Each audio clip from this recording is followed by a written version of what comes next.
And the Grim Reaper says, unlike you, I love my job. I am a very fun person to take to cocktail parties. People find out what I do as a hospice and palliative medicine doc, and 2 out of 3 back away. I swear to God, they think if they turn around, I'm going to zap them. But you know what I really love about my job? At the hardest time of a human life, you watch people come together. At the hardest time of a human life, you watch people connect. At the hardest time of a human life, you watch broken relationships mend. At the hardest time of a human life, you get to question if you have meaning, purpose, and whether or not the universe actually is real. Now, I remind you, doctors are nerds, we're sleep deprived, and we aren't very social. We don't know how to do this. And it was during my training that I figured that out. In med school, we have this terrible thing of calling certain people black clouds. A black cloud is the student or the resident or the doctor that the people just die in front of. I swear to God, as a resident, people were within 2 weeks of death. They waited till I was on call. Go now, she's on call. I was the black cloud. One of my attendings actually drew a black cloud on the chalkboard and said, Shelley, that's your chair. And it started as a med student. I was a third-year med student. I had spent 2 years in a lecture hall like this one, and no offense to you, I frickin' hated it. I needed to be on my feet, as you can tell. I'm Italian. I needed my hands. I needed to talk. And I'm a third-year med student. I had met a woman with a stroke. And I remember her vividly, mostly because it was me that got her out of her wheelchair. If you had to have a stroke, hers was the kind to have because she could talk, she could think, she knew who she was, she could not walk. The stroke was at the back of her brain. And so the 3 of us med students, what the hell do we know, are lifting her out of her chair into a bed. It turns out when you have that particular kind of stroke, all strokes create swelling in the brain. Her swelling was enough to force her brain to extrude itself through the base of her skull. She became brain dead. Now, I had gotten rapport fairly quickly with her family. That probably is the only gift I truly bring to medicine. I can get rapport fairly quickly. And we had to do a test for brain death because she was clinically acting brain dead now. She's in an ICU. She's on a ventilator. We have wires on her. There's monitors. Beep, beep, beep, beep. They're doing what they do. And I'm watching my attending and my resident. I'm a student. I'm watching my attending and my resident and the neurological fellow agonize over this test of brain death. They're doing everything the textbooks say to do, and we do nasty things. We like shove cold water in your ears, and we flip your head around really fast, and it's just kind of nasty. And we turn the ventilator off. We told the family we're going to test her for brain death, and then we'll let you know. So the family leaves the ICU, we turn off that ventilator, and for 5 minutes, her heart rate clicked right along. Doop, doop, doop, doop, doop. For 5 minutes, her oxygen levels clicked right along, 98%. For 5 minutes, nothing on that monitor changed, and she didn't breathe one breath in that 5 minutes. That confirmed brain death. We brought the family back in, we said, it's time to say goodbye, she's dead. They said goodbye, and it was so fascinating. The people that were teaching me wanted that family to stay when we turned the ventilator off the second time. And you could see the family like, oh. And I looked at them and I said, it's okay. You don't have to stay. You've said goodbye. This is just a shell of her body. I will stay. You go. So they left. We turned the ventilator off the second time. I'm standing at the bedside. I'm holding her hand. She's my patient. That ventilator turns off, and within seconds, heart rate falls. Within seconds, oxygen levels fall. Within seconds, blood pressure falls. And I'm looking at that monitor going, I'll be darned. We just did this 10 minutes ago, and that all held fine. What's going on? And then I felt something watching me. You know when you get that creepy, icky, like somebody's watching you kind of thing? And it was up in the corner. Oh my God, that's what I said. Something's watching me. It was her spirit. I could tell it was her. I could tell she was not alone. And I'm looking at her face going, don't look, don't look, don't look, that's just creepy, don't look, you gotta look, no, don't look, gotta look, no, yeah. Finally, I look, I see the corner of the ceiling, there's nothing else there, but as that monitor flatlined, that presence left. I'm a third-year med student. I did not grow up in a church background. I don't have a religious understanding. I don't know what to make of this. It was pivotal for me to have that experience to begin thinking about the fact that, you know what, there's something to this that we doctors don't understand. So I learned early on, we doctors don't understand. I would like to start with a story of two more patients. I'm going to get this to where I can actually see it. And this is the hook. You get the start of the story now, you have to tune in to the end to get the end of the story. Bill is 86, he has Parkinson's disease, he's admitted with pneumonia. We have done everything we possibly know how to do inside the hospital for Bill. He's in an ICU, he's gotten antibiotics, he's gotten blood pressure support, nothing is getting better. His family understands that Bill is dying, but thinks that he should be told that he's dying. And they don't want to tell it. It's 11 o'clock at night, they call me. Our second gentleman is Joe. Joe is 68. Joe has the misfortune of having two cancers. One is a lung cancer, one is a colon cancer. Joe is a crotchety old man, swears a lot. That's going to be important later, just know that. And has the misfortune of those cancers metastasizing to his spine. I'm the hospitalist at the time. Joe is my patient. He's now paraplegic.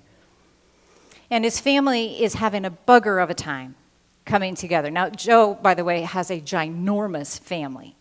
Every day, there were 20 people in that hospital working with me on Joe. So today we want to talk about this scary, uncomfortable stuff. We really want to wonder, is there more to us than just our bodies? Does love and spirit die? And at the end of the day, we'll talk about gentleness.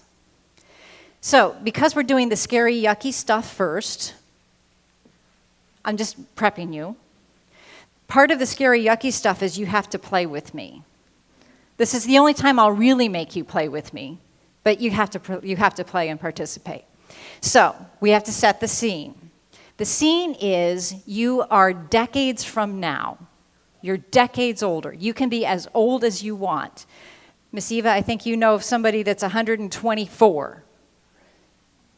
As old as you want, I don't care. 124, 130, 110, 105, 98. But I'm picturing you really, really old. We're decades away. Everything that you have come to this planet to accomplish, you've accomplished. Everything you wanted to do in your life, you've done. Your children are grown, raised, and off of your pocketbook. You never argue with your spouse. The house is always the perfect temperature. The television is always the perfect volume. You're actually kind of a little bored with living. And it's okay now to think about dying. It's okay to think about your own body dying, your own life finishing its circle and coming to an end. So if you could choose where you are when you die, what would you choose? I'm going to ask you to be fairly specific about this. I'm going to be asking you to picture that last breath. So not only what kind of structure are you in or not, what kind of surface are you on? Are you alone? If you're not alone, who or what is with you? And I'm curious about what you're wearing. No offense to my hubby, I know what he won't be wearing. And I'm curious about what your senses are doing. Can you smell anything? Can you taste anything? Can you hear anything? And what are you hoping you smell, taste, or hear? You starting to get a picture? If you could choose this. How many of you are hoping and picturing yourselves in a nursing home? Got a couple, brave souls. Just ask them to put pants on. I've been a nursing home doctor. God, ladies get shirts but no pants. And no bras. I don't understand that. How many of you are in an ICU, in a hospital?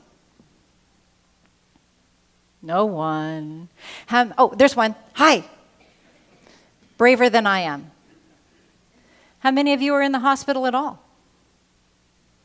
Couple. Okay. Couple. So yell at me. If you're not in a medical institution, where are you? Church? Home in bed? Hawaii? The same thing. I'm like in Hawaii. Are you wearing underwear? No. Are you alone? Yes and no. Isn't that interesting? That's important to know if you're a yes or a no kind of person. For those of you who are not alone, who's with you? Dog? Family? Friends? Husband? Doctor? Oh, that's super brave. Remember where we started? Can you hear anything? What? Music. Rain. Birds. There was something over there. Birds. Did the Hawaii person hear waves? Surf. There you go. So what's fascinating about this is if we poll Americans, 90% are going to say exactly what you did. The vast majority do not want to be in a medical setting. The vast majority wish to be where they call home or where they feel most connected to the planet. The vast majority do not want medical paraphernalia upon them. And what we know to be true today is that doesn't happen. The really sad part about all of this is that we could make it happen, right? So 90% of Californians want to die at home. A quarter get to. It's staggering, right? My father's in a new relationship. He's very cute. Puppy love. And he tells me that he's going to sell his house, buy a house with this chick. Okay, fine. And when he dies, then, I'll get this money back. Well, the dollar that he's going to leave me. And I said, Dad, what if you get sick first? That won't happen. We could have people die where they want to die if we would be honest about dying. We could have things that you want to have if we could talk about what's going on. If we could be honest about the fact that whatever you're living with is terminal, if we could be honest with each other about what it is that we're hoping for, we could make it happen the way you want to happen. I have one more thought experiment for you. We're going to go back to the original assumption. You're old, your life is good, you're okay checking out. If you could choose the cause of death on your death certificate, what would it be? Go to sleep. Heart attack. So if I hear go to sleep, should I tell? Okay, Tony, I'll tell him. Tony says that, he wants to go to sleep like Grandpa did, not like the other three in the car kicking and screaming. I appreciate it. But what I'm hearing when I hear things like I want to just wake up dead,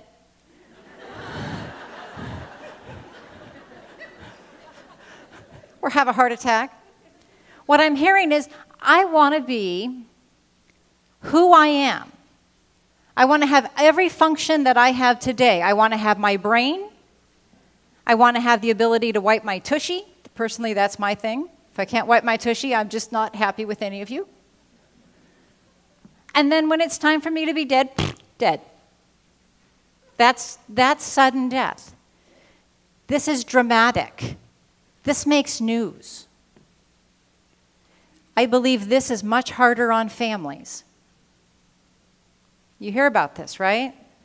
We argued this morning and then he didn't come home tonight.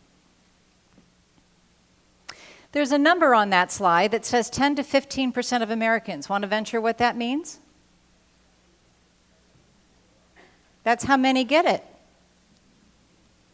Holy moly. It makes all this news, it makes all this press, and only 10% of us get the luck to die that way. I can't see all of you, so you 10 in the front row, bing! You get to die suddenly. The rest of you get to choose something else. So do I have any takers for cancer? I really am the only one. This is a big group. Now, I'll tell you why I like cancer. Cancer, I get to be who I am. Remember, I have this thing about wiping my tushy. I get to do that. When I finally start to lose function, death comes very quickly. Those of you who have had to experience a cancer death have seen this. She was fine. And then next month she was dead. He was out walking the dogs 2 weeks ago, and now he's bedbound. This feels incredibly fast to the survivors of the patient living with cancer. Now, I do have this thing about being dependent and needing to use my own hands, so my poor husband's going to get about 2 days' notice before I check out, if I get my wish about this, because that's what happens to a cancer victim. Cancer is a vacuum that sucks energy. Human beings are designed to keep going. We are the original Timex watches. We take lickings, we keep on ticking. And we will do that as long as we can until the energy suck from the cancer reaches critical mass and we no longer can fight. I never look at a cancer patient who's dying and say, oh, she gave up. That doesn't happen. They fight until their energy can't fight anymore. And then the fight changes focus to one of comfort and dignity. Very interesting. You guys get sudden death. I'm the only one taking cancer. So for the rest of you, you still have to choose something. How about organ failure? Heart failure, emphysema, cirrhosis, kidney failure? That's not popular either. It's hard. I believe of all disease trajectories, this is one of the hardest to live with. All organ failure does this. Organ failure says, I have my functional status, I am who I am, then I get sicker than a dog.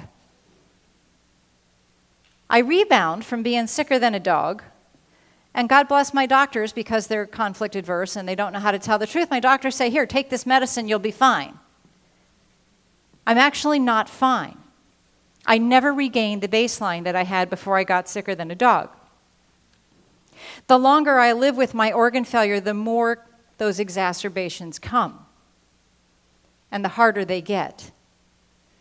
My grandmother died at 88 years of age. She survived her pancreatic cancer surgery at the age of 70. Yeah, I think she gave God the finger. She lived another 18 years. She died of COPD. Because when she got her pancreatic cancer diagnosis and the doctor said, stop smoking, she said, why bother? It was a logical question. So she died of emphysema. And this was exactly her pattern. 5 years before she died, Grandma could walk 18 holes of golf. 4 years before she died, she could walk 9 holes of golf. 3 years before she died, she could drive 9 holes of golf. 2 years before she died, she'd go to the driving range once in a while. And if you pointed out that she wasn't golfing anymore, her comment was, well, they planted plants that I'm allergic to. Possibly. Uh-oh. I might need my mic guy. Let's see if we can fix this. You know, when you have a pinhead and small ears, these things don't work really well. The other thing that's really hard about this disease trajectory is that the one that takes the life, the last one, looks just like the one before it. So this is really hard on families too. What do you mean he's dying this time? Because he got off the ventilator last time. What do you mean he's not going to get better? He survived the hospital last time. And when I sit with these families and say, how was he different after he got out of the hospital than when before he went into the hospital? Oh, well, you know, I mean, everybody gets older. You know, like he couldn't walk as well. Energy changes with this disease trajectory too, but it's a little bit more subtle. This disease trajectory offers families opportunity for hope that they're going to lick it this time. None of those diseases are lickable. They all end. So this is a hard way to go. I forgot to point out the numbers. 10 to 15% of Americans die suddenly, 20 to 25% die of cancer, 20 to 25% die this way. So we've got to finish our thought experiment. You 10 are dying suddenly. I'm taking cancer. No one took organ failure. There's only one more option. I'm sorry, you all are dying demented and frail. Anybody want to change your vote? Now you see why I like cancer, right? Now you will notice that that is a huge statistic up there. 40% of Americans. This slide was made 15 years ago, before the boomers hit Medicare. The boomers right now are the healthiest aging population in this country. The boomers are going to age much more gracefully than those who aged before them. They're going to live much longer than those who aged before them. I think that that means the boomers are going to find themselves more susceptible to dementia and frailty. Dementia is a scary disease. Of everything that I see and treat, and trust me, I've treated babies that aren't born yet. I've treated 104-year-old patients. I've seen a gamut. This is the most dehumanizing, disgusting illness that people have to live with. Dementia and frailty are the same illness. One is the patient who loses their marbles, the demented. Frailty is the patient who keeps her marbles and loses her body. It's yucky either way. I'm sorry? Demented patients lose their cognition. Frail patients keep their cognition, but the physical changes are exactly the same. Dementia is a disease of disconnect. The brain begins to disconnect. We think of it as a cognitive disorder. I forget who you are. I forget what I used to know. I forget that I just told you the story. I forget that I left the stove on. I forget where my keys are. God bless my father-in-law, forgot how to put the toilet back together after he dismantled it. That was a mess. Dementia and frailty both are disease of body as well. The brain literally begins to disconnect from the nervous system. I don't know where my feet are in space. Walking and having to try and hold balance, I don't do so well. I begin to fall over. When you meet a demented elder who has had a hip fracture and they are terrified to stand up, it is not for lack of trying. They literally don't know where their feet are. And they already know that that resulted in a bad outcome the first time. The demented body begins to disconnect from the bladder and the bowel. I become incontinent. The demented body disconnects from the intestine. I can't absorb calories the way I used to. And so I'll meet families who tell me, but he's eating like a horse and he's skinny as a rail. He can't absorb those calories that he's eating. If he can't absorb calories, he can't make protein, which means he loses muscle. If he can't make protein, he can't fight infection. Lastly, the demented body forgets how to swallow. The frail body does all of that but keeps cognition and is aware that it's happening. Well, that's just a real upper now, isn't it? I love this quote from Isaac Asimov. That whole transition piece seems to be the problem. Now, you chuckle, but I will tell you, I ask patients when I'm meeting them for the first time and we have to talk about the fact that they are dying. I will ask the question, are you more afraid of being dead or the path that it's going to take to get there? Because let's face it, if we're not a little bit afraid of being dead, we got to wonder about ourselves. Most of us have never done it before. And so we don't know. Some of us have construct that helps us. We're connected to the universe, or we have a religious background or a faith tradition that holds us. The angel who has to handle me, you should really feel bad for her. She's a very devout woman. Her Bible holds her. She has no fear because her Bible holds her. I so envy that. I don't really know. I can't do research on this. I can't kill bodies and bring them back and say, so, was there really light? I don't know. We don't understand how any of this works. And so it is troubling and a little bit scary. I wanted to talk about what quote-unquote normal dying looks like. I love saying that, normal dying, like anything about that is normal, right? So we want to talk about what happens months before. A dying person is dying. Things that used to matter don't matter much anymore. And we can perceive that, if we're not the dying one, as depression or disengagement or giving up. But on some level, and even if the dying person can't speak to it, they know. It's normal, by the way, to not be able to speak to this. It should give you the EBGBs to think, holy crap, I could be dying. That's normal. That's the normal response. But something's happening. There is a spiritual story that plays out in addition to the physical story. They're going simultaneously, but they're not going at the same rate. So we start seeing a physical withdrawal. The dying body is losing energy. So things that it used to love to do, like shopping at Walmart, it's not so interesting. Listening to Betty Jo jabber on about her grandkids and how perfect they are, not so interesting. Life begins to get a little bit smaller. I begin to pull away from things that I used to do. I might not eat as much. I will make excuses for you about why I'm not eating as much. Just my tongue's off. My taste buds are off. I ate a lot earlier. I will make excuses about why I'm not eating. You might notice me looking a little bit skinny. It will be subtle. You might see it in my hands. You might see it in my temples. And you'll notice that I'm sleeping more.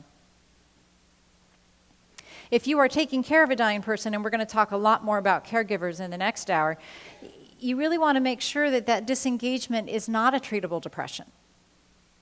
The best way to diagnose depression is just ask, hey, are you depressed? Seriously. Depressed people will answer yes. People who are not depressed will say, no, not really. It's amazing to me how many dying people I talk to who actually are okay. And that sounds weird, right? Because when you think about your own body and dying, there's nothing okay about any of that.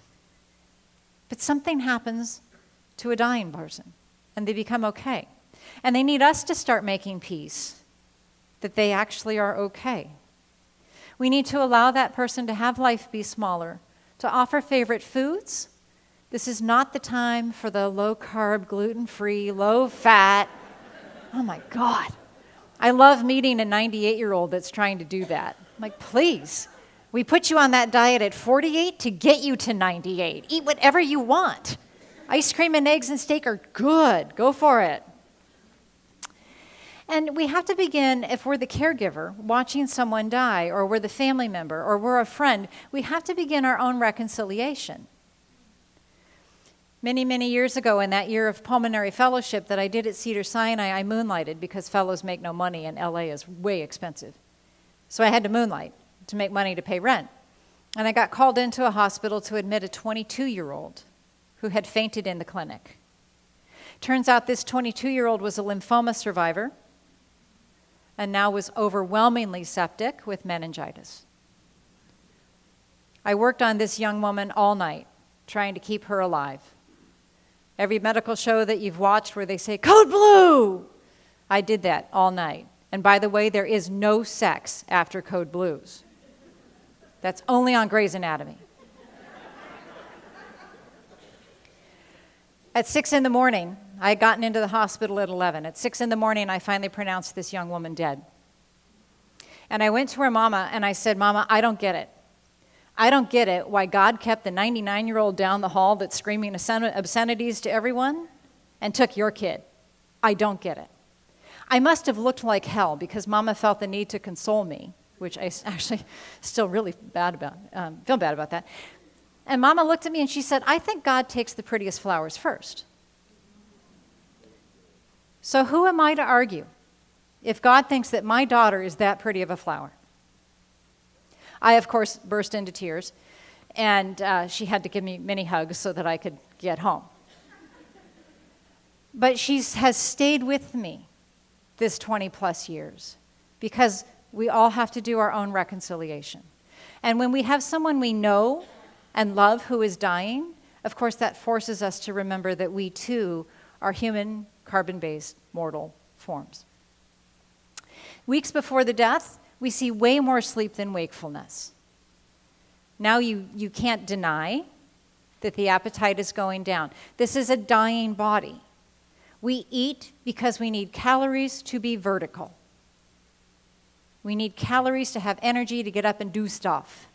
If a body is dying, it doesn't have the energy. You can't force the energy. And it's so often that I watch families force feed a dying person or guilt them. Well, I made you your favorite. Right? We don't want to do that. The skinniness is noticeable. The fluids are decreasing as well. That shrinking of life is feeling even smaller. So before, maybe I had stopped going out and doing things with my friends and the external stuff, but now maybe I'm really not even wanting to go to family events very much. So as the one who loves that patient, we have to struggle to accept that. As the dying person, we have to struggle to accept that I'm giving up things. The dying person weeks before death is beginning to worry very much about their loved ones that they're going to leave behind. The dying person needs to be told, it's okay if you don't eat. Don't worry about it. Your body knows what it can use. Take what your body can use. And the caregiver, as I mentioned, we'll talk more about, the caregiver should not have their life shrink if they can avoid it. Because when we're weeks before death, the dying person needs to know that your life is going on. It is the dying person's time to die, not yours. So they need to see that your life will continue. Days before death, the body is sleeping, often more than 22 hours a day. It will still awaken. It can still communicate. It may say funny things. I don't know what happens after we die. What I watch is, again, a spiritual story and a physical story. I believe the spirit becomes a pendulum in these last days of life, and it swings out to whatever comes next. Maybe that's heaven, maybe it's the universe. I don't have any idea. But when it comes back into frame, it may bring language of what it saw. So you might hear in the days before death conversation about people who are already dead. You might hear conversation about fabulous sights. You might hear conversation about retrospective review, childhood events. I had a lady in the hospital as a hospitalist, and for 4 or 5 days, all she did was cry out, the river, the river, the river, the river, the river, the river, the river. So I called her daughter and I said, what happened in her life at the river? And the daughter said, how did you know she had something involving the river? Well, just a guess. When she was 6, she was in a very small town that was based on a river, and it flooded and wiped out half the town and many of her friends. So clearly, in these last days of her life, she was doing retrospective review and had just gotten stuck. It's like old records, right? And when the needle gets stuck. So we gave her medicine to calm her down, get through that fear, and she was able to move past it. In those last days, you're going to see decreasing urine output. The urine can grow very dark. It can look like coffee. You're going to see much, much less oral intake, probably only bites or sips. The feet and the hands are changing color. So one might be pink and one might be purple, one might be white, one might be blue. They're changing color, they're changing temperature. And the skin is growing translucent. Some people describe it as sallow. Some people describe it as waxy. To me, it's translucent. It's almost like the spirit is getting bigger and getting ready to come out of the body. So if you're the one taking care of that person, if you understand the words that come out of the mouth, speak to them. This is not the time to try and lie to save feelings. This is the time to be brutally honest. You don't have to be brutal, though. If a patient is dying and they say, hey, am I dying? You can say, yes, the doctors think so. You can throw me in vain. Yes, Shelley thinks so. It's okay. This is the time to be critically honest, because this person has vantage that we don't have anymore. Their spirit now is getting vantage that we just don't know. It's okay to cry. I have so many family members that are so afraid to cry. The tears are proof of your love. There's a great Native American saying about how tears are the rainbow to the soul. Be honest with your loved one. I had a patient many years, I was a hospitalist, patient was dying. He was an engineer, super smart guy. His son was an engineer, super smart guy. And the son every day was asking me questions about, well, which organ's gonna shut off first? I don't know. We don't research this. It doesn't pass IRB. I don't know. It's like a clock winding down and stopping. Which gear stops first? I don't know. And I kept trying to get this young man ready. Dad needs you to know that he's going. He needs to know that you'll accept that he's going. He needs you to get to okay. You don't have to be happy that he's dying unless you hate him. But you need to be okay that he's dying. So we finally get to the last day. I know it's the last day. I can feel it. Forgive me, that terrible movie about I see dead people. I can feel it when spirits are leaving. And that movie was awful, by the way, an awful portrayal. And I went to the nurses and I said, call me tonight. Here's my home phone number. And the nurses were like, what? And I said, he's going to need to talk. I don't care what time. Just call me. So at 11 o'clock, the phone rings. And the nurses said, it's him. I said, I know. So he gets on the phone, and I said, how are you? And he said, my dad's dead. I said, I figured. How are you? And he said, I'm okay. I said, that's where I needed you to be. He goes, you know what? You've been bugging me all week to give him breaks and take walks, and I thought you were full of it. I said, I know you did. And he said, my sister was on my case. Dr. Garrone said you have to get out of here and take walks.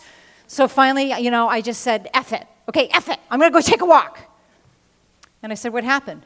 He said, I knew he died during my walk. I said, how were you? He said, I was a little afraid, but I went back to the room anyway. I said, what happened when you went back to the room? He said, I walked through the door and I felt him hug me. And I said, but he was dead. Yeah, he was dead, but I felt his spirit hug me when I walked through the door. So you're okay. Yes, I'm okay. I teach all of my families that at this stage of life, in these final hours, you continue to offer bites and sips. You watch the forehead. It is the most sensitive marker of human distress. If this is cool and calm, I don't care what's happening down below. The hands can shift, they can do stuff. If this is cool and calm, that's all we need. This is also the time to keep the environment really calm. And that's what my little engineer learned. That as he stayed anxious, Dad couldn't die. Now, Dad was unconscious. Dad couldn't speak to calm down already. But Dad couldn't die. And the more anxious this guy got in Dad's presence, the more the brow would furrow of the patient.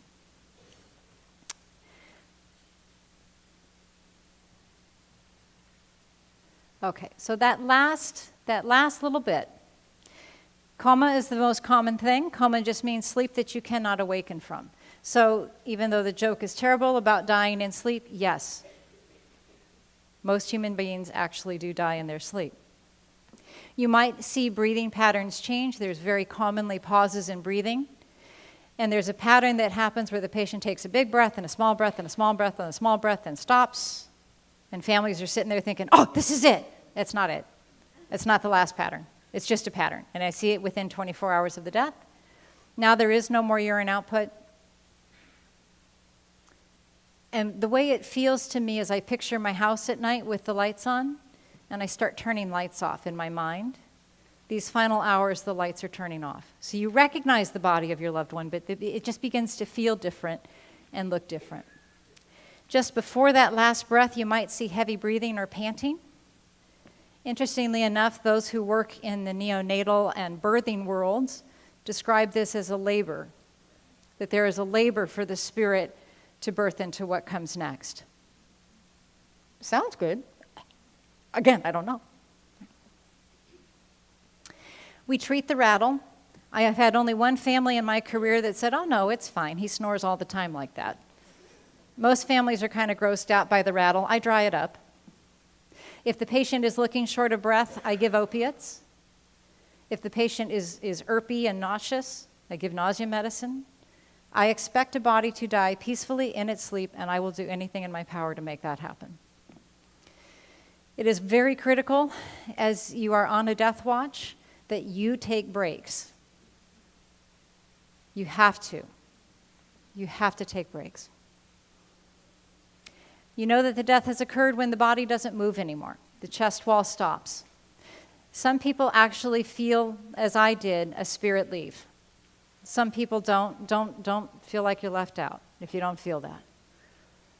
The body just looks different, right? The lights are off on that house. Now, some deaths don't get to be so Norman Rockwell and quiet. Most do, by the way. But some deaths do have a little bit more chaos involved in them. For some reason that I don't understand, the person who is dying of dementia takes longer to die. I don't get it. There's no studies on this. Again, you can't get it passed through a research board to understand it. I think what happens is the spirit's trying to do life review and the brain's going, no kidding, we did that. No kidding, we did that. No kidding, we did that. No kidding, really, we did that? I think it just takes a lot longer to get the life review. Or they get stuck. The river, they get stuck, right? But full bladders and full rectums, that causes impressive amounts of delirium and agitation. And you know, if you need to pee right now and you're kind of getting fidgety, you can only imagine if you're in a body that you can't move anymore, how annoying that might be. Right? One of the hardest deaths that I had to take care of was a 28-year-old who died of Huntington's chorea because he couldn't stop, right? He had this disease that he could not stop swinging and hitting, and so we had to sedate him. There's a thing called palliative sedation. I have needed it once in my career for this young man. And what we do is we sedate the body to the point of calm and comfort, not to the point of killing the body. We do not Kevorkian in our patients. Isn't that interesting that he's become a verb? Anyway, patients who have incredible amounts of pain can be distressing to watch. And what I have had to teach patients and families over and over again is that I need help understanding the pain. Patients who have extreme cancer, I get that pain. But patients who are just intensely upset, young mothers most notoriously, I just took care of a 37-year-old, and as they are burying her this weekend, her 11-year-old and 8-year-old are there. She struggled. She should struggle, right? So I need help understanding pain because pain is mind, body, and spirit. Pain is not just body. And so you might see me treat pain using mind meds. Don't freak out. I'm treating all 3 cycles and 3 components of pain. Air hunger is also difficult to watch. It's actually the easiest thing to treat. I do not give morphine drips to off your loved one. No matter what somebody tells you, I didn't push the morphine to kill them. And in fact, I have watched more than one morphine overdose happen unintentionally in my career, and the bodies did not die. Doctors get 0 say in the timing of the death.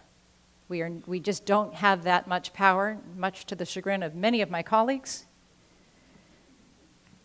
But we do give opiates for air hunger. Opiates open the bronchial tubes, they turn off the panic center, they make the breathing easier. So I will be giving opiates, and I will ask you to please give opiates and not let your loved one suffer. And then to the story of the engineer whose son was freaking out. The more freak out there is around a dying body, the more anxiety that we're going to put into that dying body. Human beings have open emotional systems. We are emotionally connected. Our limbic systems are open. So if you're anxious, I'm going to feel it. Again, the timing of the death is completely up to the person who's dying. And it's not a conscious thing. I've met people who say, I love it. And the last one I had was a, 98-year-old woman, and she was just tired of living. I mean, she wasn't even like sick. She was just crabby. And so she was. And so she just says, I'm just going to close my eyes and die. And good luck with that. I don't think that's how it works. My mother is a very hysterical kind of woman. And so she called me 5 years ago. This is my last Christmas. I don't think so. You're a little bit too hysterical. She's still here. It was not her last Christmas. What I have watched, though, is your loved ones know where you are in space and time at any given time. That spirit is a pendulum, right? It's seeing vantage that we do not have inside this body. That spirit chooses the time that it leaves. I can't tell you how many nurses I have talked to who have been the ones to push the last dose of morphine, and the patient dies, and the nurse carries guilt through the rest of her career that she killed the patient. I just said, I've watched ODs happen, and the patient didn't die. The spirit chooses the time to die when it knows those who love me are okay, those who take care of me are okay, my circle is complete, I'm okay, I can go. And if you are not present for the last breath, that person didn't want you present for that last breath. Again, I see this very commonly in parents. Parents do not want their children to have that final memory of the last breath. They don't want that vision in their children's head. And it doesn't matter how old you are as the child. So I watch this in 90-year-olds with 70-year-old children. They will not let their children watch that last breath. Doctors have zero say in the time of the death. I have a lot of control in how well the dying process goes. None of us have any control in when. So I have lots of families tell me, what if I can't make it in time? I live in Europe, or I can't make it. That's what phones are for. The unconscious person can hear you. I, again, don't know how this works. They hear you. So have a phone call, have FaceTime, have something. If children are kind of creeped out, they don't want to see the dying person, have them write a card, draw a picture, record a message, and take it to the dying person. I had a patient years ago who was actively dying. He was in his final coma. People from his church were taking shifts. The guy came in for the night shift from the church. Patient had his head facing away from the door, and the guy sat at the bedside closest to the door. 6 in the morning, 7 in the morning comes around. The sitter is going to leave. The sitter's still where he's been all night, but he had gotten up at some point in the night to use the bathroom and had moved his Bible. Now, this patient's been unconscious all night. And as the sitter was getting ready to leave, the patient very clearly says, "Don't forget your Bible." They know where you are. They know what's going on. They can hear you. So let's finish our stories. You ready? So we talked about Bill. Bill is 86, Parkinson's disease, end-stage Parkinson's. Things have not been going well. He's in my hospital. He's got this overwhelming pneumonia. He's dying, and his family's afraid to tell him. And we're going to contrast him with Joe. So the family says, now I should set the scene. I'm on call. I'm admitting patients. It's 11 o'clock at night. I don't know Bill. I wasn't his doctor this week. But the family is insistent a doctor has to tell Bill that he's dying.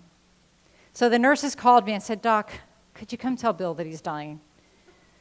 And I said, "Well, what's Bill doing?" "Oh, Bill's unconscious." Okay, fine. So I go to the ICU. I meet Bill. I meet Bill's family. His family's lovely. They're super sweet, really nice. Bill actually has his eyes open. He's not unconscious. Maybe he was, but he's not anymore. And he's looking at the ceiling, and he's got this face of wonder. There's absolute awe in his eyes, and he's just got this amazed look on his face. And I went up to him and I introduced myself, and I said, "Bill, can you tell me what you're seeing?" And he got this huge smile. "Angels, and they're beautiful." And I looked at his family and I said, "I think he knows. I don't think I need to say anything more. I think we're good."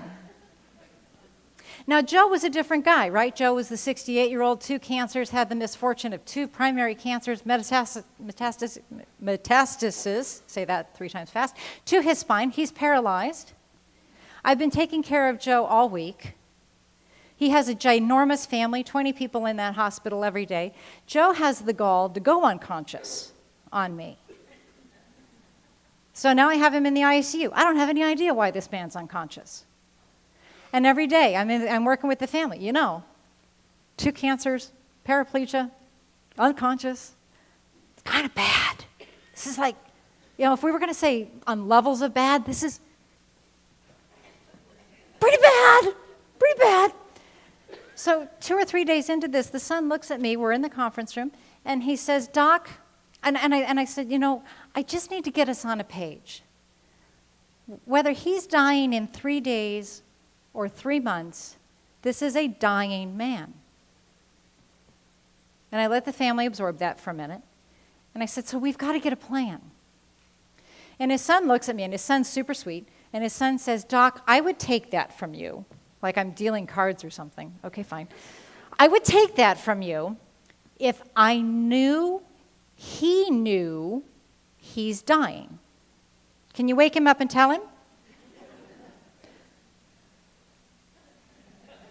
My mother-in-law always said, Tony and I are physicians, not magicians. And so I said, I didn't take him down. If I had made him unconscious, sure, I could wake him up, but I didn't make him unconscious. We were in a conference room, and I said, look, I am certain spirits are listening. I am certain he's listening. We're nowhere near his room. I'm certain he's listening to this conversation. I know he's listening when you're at his bedside. If there's something you need him to know, tell him. If there's a question you need to ask him, ask it. Somehow the answer is going to come to you. And so they gave me the look like I'm a bug. And they kind of shuffled out to his room. I went and saw a few more patients. I came back to that ICU about 3 hours later, and his daughter came running out. Dr. Garoni, Dr. Garoni, Dr. Garoni, gotta come, gotta come, gotta come, gotta come. I'm like, oh my God, what happened? So I run into his room with her. The old fart's awake. It's been 3 days. This guy's been unconscious for 3 days. Now he's awake. Now, this is the guy that talks like a sailor. I'm prepping you. So we have this 20 people gathered around his bed. Son climbs up to the head of the bed. Dad, do you know how sick you are? And the patient looks at all of them around the bedside. He looks at me. He looks back at his son. He goes, where the fuck have you been?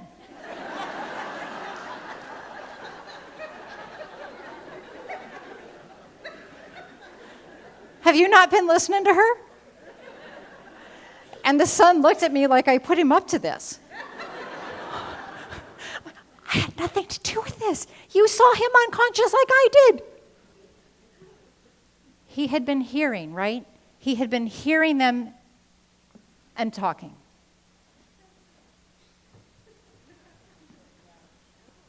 Bodies die on their own terms, in their own way. Spirits choose that time. Doctors get zero say in when it is. I love listening to my doctor colleagues who will try and give somebody a very precise, I think you have 5 months. We don't know that. So you can go to those doctors and say, thanks, doc. What questions do you have for me? I think we have microphones running. Okay. I don't have a microphone. We have about 15 minutes for questions, and we'll do our best to rotate. Okay? And if you don't get your question asked on the microphone, I will be available during the break. So. Yes, I do. All right. They're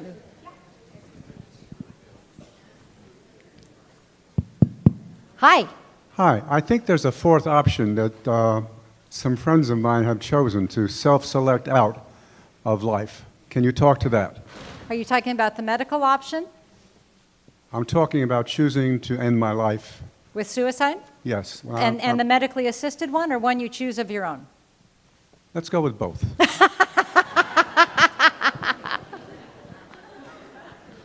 So I'll speak first to the suicide you choose on your own. I will tell you, as a physician, I struggle with that. And maybe I shouldn't. I'm a hospice doctor.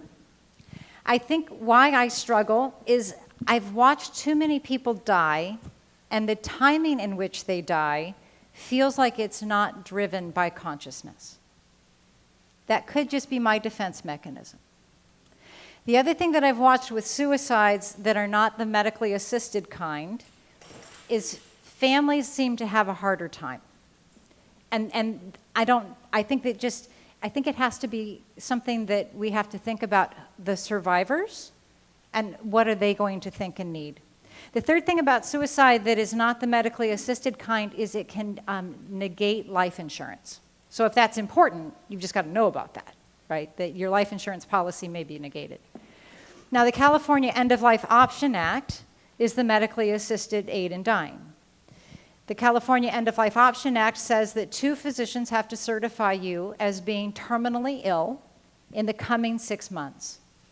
Now, physicians stink at prognostication. I probably didn't say that. We really stink at it. So we don't often know.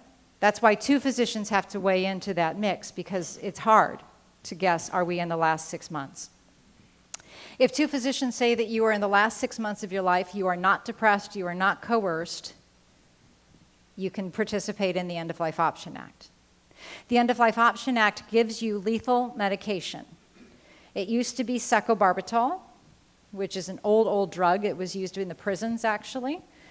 At Kaiser Permanente, we don't have our contract for secobarbital anymore.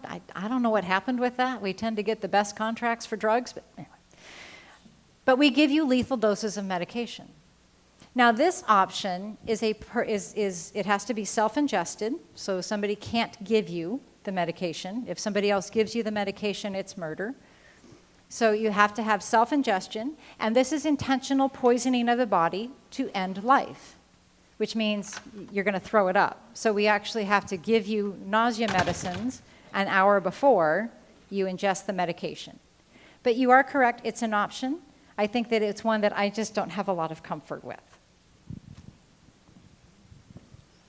You have spoken several times about the spirit, and I would like to hear you say a little more about what you define as the spirit being versus the body. So, you know, part of why I do this job is I think spirits are so darn cool. May I tell your story? So Tony was treating patients in our hospital 15 years ago. I was I was working the ER that week. Tony was a hospitalist rounding. And every day he was coming home really bummed out because he had this 85-year-old lady who, outside of a bad heart valve, was healthy. She was sharp, she was fit, she just had a heart valve that had given out. And every day he was trying to talk her into valve surgery. Go get a new valve, you'll be good. And every day she'd pat him on the hand. There, dear. I'm dying, go talk to someone else. And he was really bummed because we doctors like to fix you. That's what we do. That's what we were trained to do. We fix you. So he had to fix, and she was refusing his fix. So it's Thursday. He's had her for 4 days now. I've been hearing about her every night. I'm in the ER admitting. And I got a break at lunch. That never happens. It doesn't. So I called him and I said, I don't know how this happened, but I have a break. Do you have time for lunch? And he said, yeah, I'm over on the second floor. Come on over. I'm strutting. I get over to the second floor. I hear him. And I hear him say, I need help. And then out of this room, the bedside table comes flying, and a woman, very distraught, running after. So I walk in, and there's my husband standing in front of this shriveled little patient who's sitting in a chair, slumped over, pulseless, not breathing. Well, of course I know who this is. I've been hearing about her all week. So now she's dead in her chair. So I helped him get her back into bed. As we got her back into bed, she kind of startled and she woke up. And she was clearly short of breath, and she was nauseous. You could see her irping. And I looked at her and I said, you look uncomfortable. Can I get you some medications? And she goes, no, actually she first says, I kind of thought you'd have to feel bad to die. That's the wrong thing to say to me, right? I'm the drug lady. So I said, no, I absolutely disagree with you. Let me get you some medications. And she says, no, I don't want you to prolong me. And I said, I'm not going to prolong you, but you should not feel this bad. Let's get you comfortable. So she argued with me for a few more minutes, and I won. She finally let me give her some medications. Poor Tony is white as a sheet. And I said, would you go get her family? We don't have a lot of time. I got her. So we get her comfortable. Family comes back. She dies 10 minutes later. Those were still in the days of paper charts before computers. And poor Tony's charting, and I went up to him and I said, I just came here for lunch. Something happens in the universe that I don't understand. And I don't know if we each are individual spirits and we're on a journey that comes to an end. And I don't understand why Shelley gets looped into that. But we've gotten to the point now of calling me the cosmic closer. I don't get it. But it happens so often that I can feel spirit changing. I'll give you one more story. I was a med student, third-year med student. I had finished my neurology rotation. Now I'm on cardiothoracic surgery. Oh, yeah, that's a little painful to watch. Anyway, those were the days when we still admitted you the day before your surgery. That was a luxury time. We don't do that anymore. And so I go in at 6 in the morning. We're getting this patient ready for her bypass surgery. And she's in the shower. I don't even get to meet her face to face. She's in her shower getting her special soap thing for her surgery. So I just knocked through the door. I'm Shelley. I'm your medical student. I'll be in the operating room with you. I'll chat with you after surgery. Oh, nice to meet you. So I'm walking out of that room, and as I walked through the doorway, I may as well have walked through a curtain of dread. It was just immediate. I walked through that doorway, and I just got this, it was just this yucky, something's wrong. I don't know what's wrong. Something's wrong. I didn't know if it was me, if it was her. Something was wrong. That surgery went to hell in a handbasket. She never woke up. She died 3 days later. I don't get it. Something is different than this human body, though. As an older, relatively healthy person, which of my organs will be most viable for harvesting? Honestly, the organ companies like all of them, which is sweet, right? They're equal opportunity employers. So corneas are always welcome at any age. Depending on age and health, kidneys, liver, heart, lungs. So it kind of goes in that order. And skin. So cornea and skin actually are often always taken. If the family wants to request a hospice care for a loved one, but the primary physician doesn't agree, what are the family rights? Oh, that's a really good question.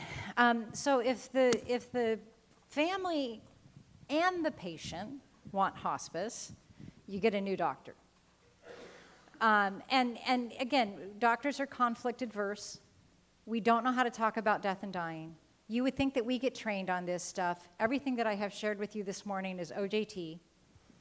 So I didn't learn this in med school. I didn't learn this in residency outside of watching people.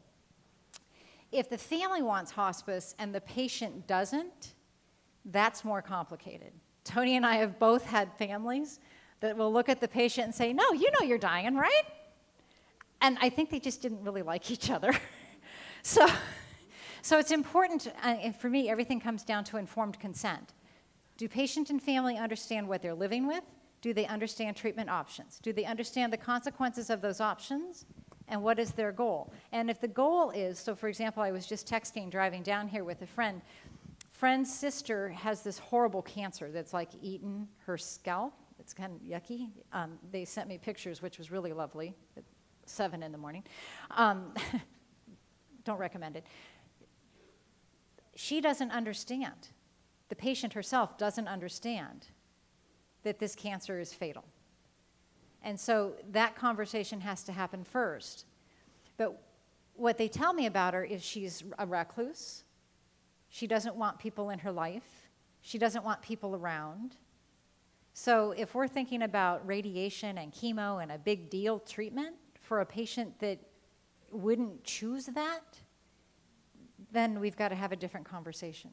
As a palliative care doctor, oftentimes my job is less with the patient and more with the healthcare team, because doctors struggle. We don't know what to do with ourselves if we don't know that we can do something to make you better, right? That's what we're trained to do. We're trained to cut something out, fix an electrolyte, balance your blood pressure, balance your systems. And if you're one of those like people that are dying, you'll find that docs just struggle. And so we do find doctors that very much have a hard time engaging in that conversation. And so either if you have a palliative care doctor option, get a palliative care doctor involved to say, hey, can you help me work with my doctor? Or say, doc, I'm going to get a second opinion. Here. I have a friend who 7 years ago, her husband was dying, and she said, if he dies, I'm going to take my life. I'm going to fill my bathtub and step in with my hairdryer. And I said, are you sure that works?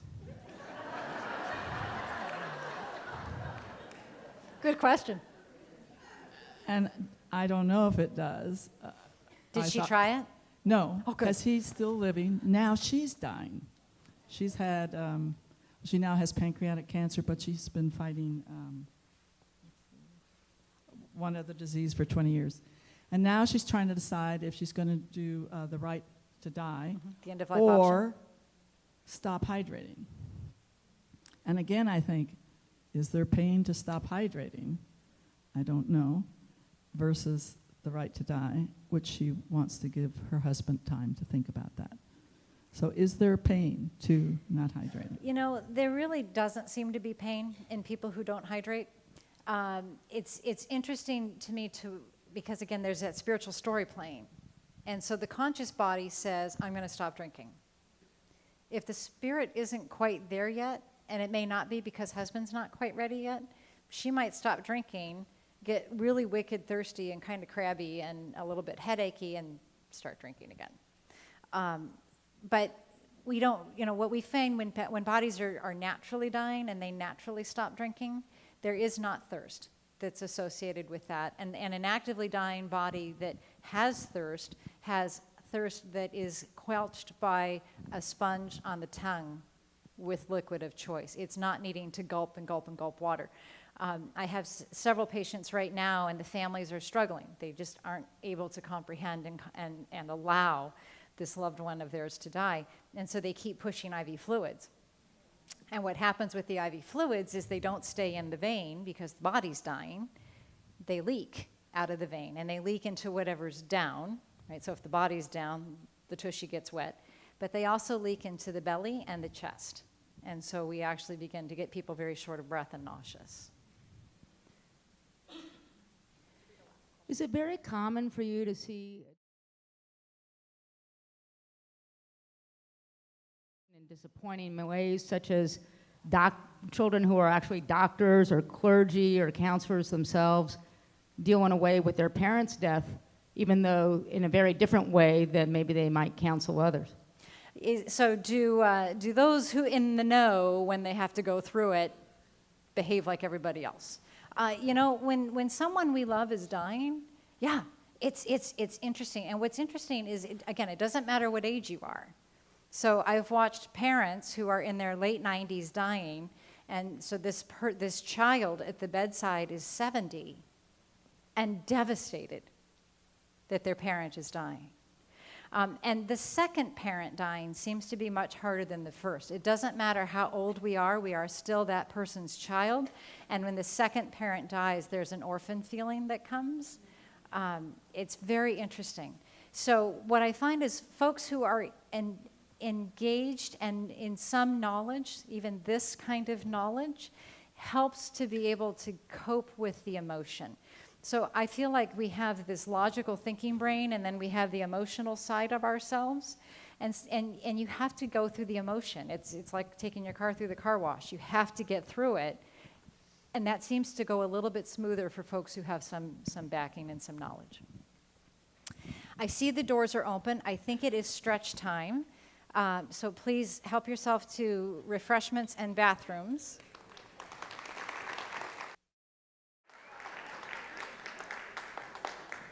So So do we really have a couple of folks who weren't here for the last hour? I'm going to tell the same jokes. So let's talk now about caregivers. We spent the first hour talking about what it is to have a body that dies. We all are going to do that someday. I love those of you who chatted with me that it's not time yet.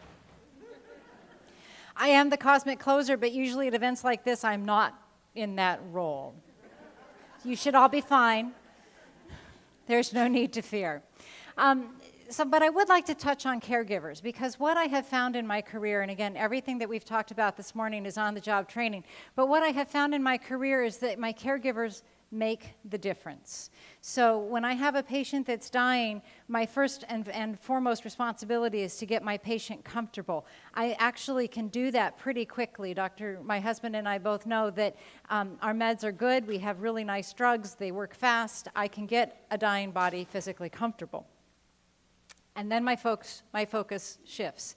And my focus has to shift to the caregiver of that patient, because like it or not, it might be the patient who has that terminal illness, whichever illness it is, but it is the family around that patient living with the illness. It's the family around that patient that will survive after the death. And what I find fascinating is that how healthcare manages this makes the difference in how well that family unit holds it together at the end. So I do a lot of teaching at Kaiser of physicians and nurses. Well, let's face it, I'll talk to anybody who will listen to me. It's just a thing. Elevator speeches, it's all good. And cafeteria. But what I have found is that in healthcare, because we are so death adverse in this country, because we don't like to talk about aging and natural end of life, because I think we have grown quite materialistic and attached to screens, that whole issue of is there something bigger becomes kind of like, you mean like a bigger iPad? That we don't really know, right? We don't know how to be. And when somebody is dying, we really don't know how to be. And if that somebody that's dying is my partner of 60 years, I don't know how to be. And so I think that in healthcare, we have not done a good job at taking care of the caregivers and the family unit that is around that dying patient. You will see that a lot in our hospitals. You'll see nurses and doctors focused on the patient, and then they run away as soon as they look at the caregiver. And when people ask me, how do you do this job and not have your heart break? My husband will tell you I have to put tap shoes on 3 nights a week. I go to the tap studio, stomp my feet, make a whole bunch of noise, shake my brain. I feel better.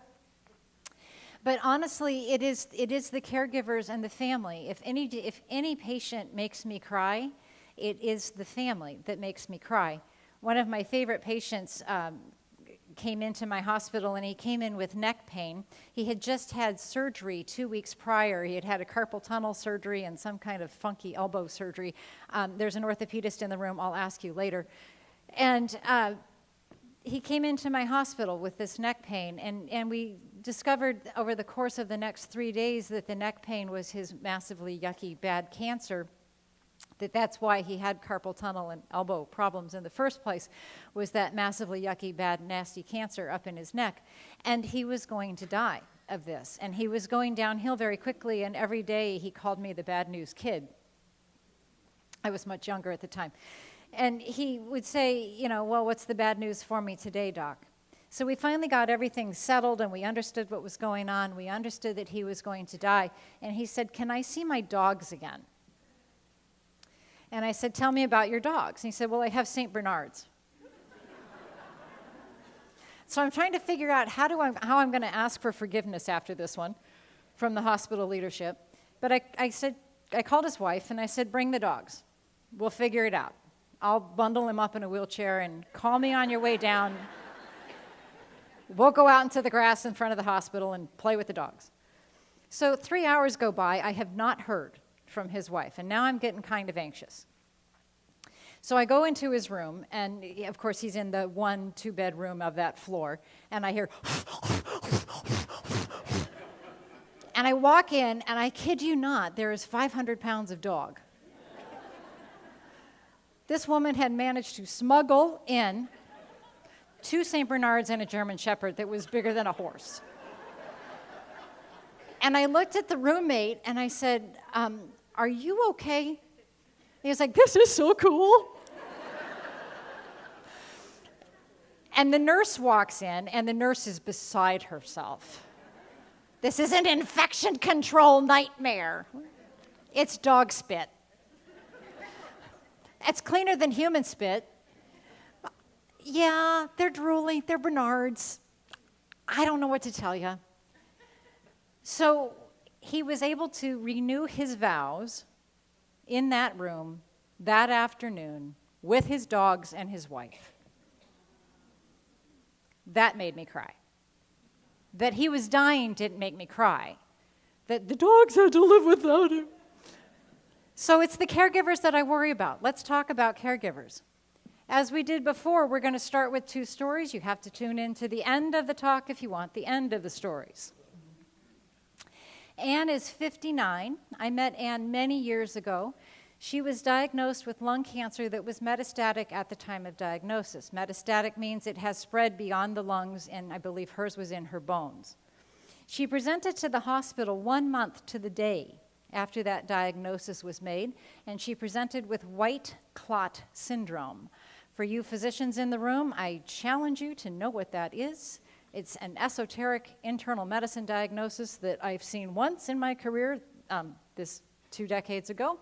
I've never seen it again. White clot syndrome means that this lady's white blood cells got sticky and started sludging inside her blood vessel system. So she was clotting, but she wasn't clotting like normal blood clots. She was clotting these yucky, nasty, big things. And she had actually turned her leg blue overnight because that blood flow had just stopped to her leg. So she's now had her leg amputated at the hip. It's a very high amputation. In the post-operative recovery room, she's on full life support. She's on a ventilator. The other leg is turning blue. So she comes back to the ICU. The family realizes this is going to be a terminal condition and that she's going to die quickly, or at least we thought. She's now in the ICU, and I get called. I'm a resident on oncology. So they asked me as a resident to go meet this lady with stage 4 cancer. I walked into the ICU. The monitor is up on the wall. Wires are all over her. She's got a tube in her nose, a tube in her mouth. She's missing 1 leg. She's got a large family at the bedside. Her heart rate is 185. Her blood pressure is 40/20. I don't know if those of you who like watching your blood pressure, that's too low. Her oxygen level is 20. And she's not dead. Our second patient is Kathleen. I'm going to call Kathleen Katie. Katie is 16. Katie has an osteosarcoma. It started in her femur. Osteosarcoma is cancer of bone. When you talk to children that have cancer, children who die of cancer, this is one of the most common cancers that causes childhood death. Katie was diagnosed, I think, a year before I met her. By the time I met her, that cancer had metastasized to every bone in her body. Now, you might think that bone in an arm hurts. Cancer in a spine hurts way more than cancer in the bone of the arm. And so she had cancer in all levels of her spine. Bones hurt when cancer pushes from the inside out to the edge of the bone, but the spine is particularly nasty because when the cancer's inside the bone, pushing out to the edge of the bone, it pushes on the nerves that are coming out of the spinal cord. So Katie is 16. She's on 900 milligrams an hour of morphine. So that whole OD thing, 900 milligrams an hour of morphine. She's awake and screaming in pain. And I went and met her, and I think I mentioned before, the movie about I See Dead People, I See Dying People. Maybe it's a gift. I don't know. Anyway, I went and met her. I went out to the doctor, and I said, absolutely, I will have this child's pain under control. I met her on a Friday. I will have her pain under control before the weekend ends. And what are we going to do about her dying? And the doctor looked at me, and she said, oh, she's not dying. And I'm thinking, okay, I don't know everything. I don't know most things, but maybe this doctor knows something I don't know. I said, so what do you mean she's not dying? We've got widely metastatic osteosarcoma. And the doctor said, oh yeah, she's got cancer in every bone in her body, and it hurts like a mother, but she's 16. Her heart is healthy, her lungs are healthy, her liver's healthy, her kidneys are healthy. She has no exit clause. I said, what do you mean, no exit clause? Well, to die, your organs have to fail, and this kid doesn't have failing organs. She will die, but she's not dying now. So we want to talk about caregiving and what feels the same, what feels different, what feels okay, what does not feel okay. So, you know, what feels okay is things like spoon feeding an infant, potty training a toddler. But if you contrast that, spoon feeding someone, spoon feeding an infant feels very different than spoon feeding an adult. Potty training a toddler feels very different than pulling up Depends or adult incontinence products, depending on how they get marketed, right? Tending to a child's owie feels very different than tending to your spouse's broken hip. Broken hips, by the way, have a mortality of 20%. 1 in 5 people with a broken hip die in the next year. They are tragic. So when I'm on my father about being safe with his new girlfriend, that's what I'm worried about, is the broken hip. Paying for room and board at college feels very different than paying for room and board at a board and care or a nursing home. And comforting a loved one after surgery feels very different than comforting a loved one who's dying. I would contend that caregiving that feels okay is temporary. And caregiving that does not feel okay doesn't feel temporary. It feels permanent. Caregiving that does not feel okay doesn't get better. It doesn't end in something good. It ends in hardship. It ends in broken hearts. It ends in loss. I'd like to go through each one of these. These are what my families have described for me. When we get to the question and answer session, we'll talk about anything else that you would like to talk about. So what I find when I'm dealing with family members of a dying patient is a whole myriad of emotions. And it's really kind of funny to me because, again, I'm a doctor, I'm a nerd, I'm type A, I need to be liked or respected, I slept deprived for a long time, I'm conflict adverse, and the nurse says, oh, you're going into that room. The daughter's really bitchy. Ah, just what I wanted to hear. Because I'm going to go in and talk about something really unpleasant. And what I have found is that when I go in and meet that daughter, she's lovely. She's sad. The anger is not at me. She doesn't know me. She has no reason to be angry at me. The anger is at the situation. Because let's face it, when someone we love has to die, or has the gall to die, it doesn't feel good. There's nothing that feels good about that. And we can try and rationalize that they've lived a long life and it's okay, but it's really hard to rationalize that for too long. And anger is a normal part of the coping process. And what I find interesting is really trying to delve into what are you angry at? Some families tell me I'm angry at Kaiser. You didn't handle my complaint. You didn't listen to my symptoms. You didn't get my diagnosis made. My doctor didn't talk to me. Some people are angry at the system. I can't get hospice because the doctor won't engage. Some people are angry at the patient. I had one family and the patient had made very bad choices. He had used drugs. I don't know what that saying is, fast cars and fast women, something like that. But he had made really bad choices.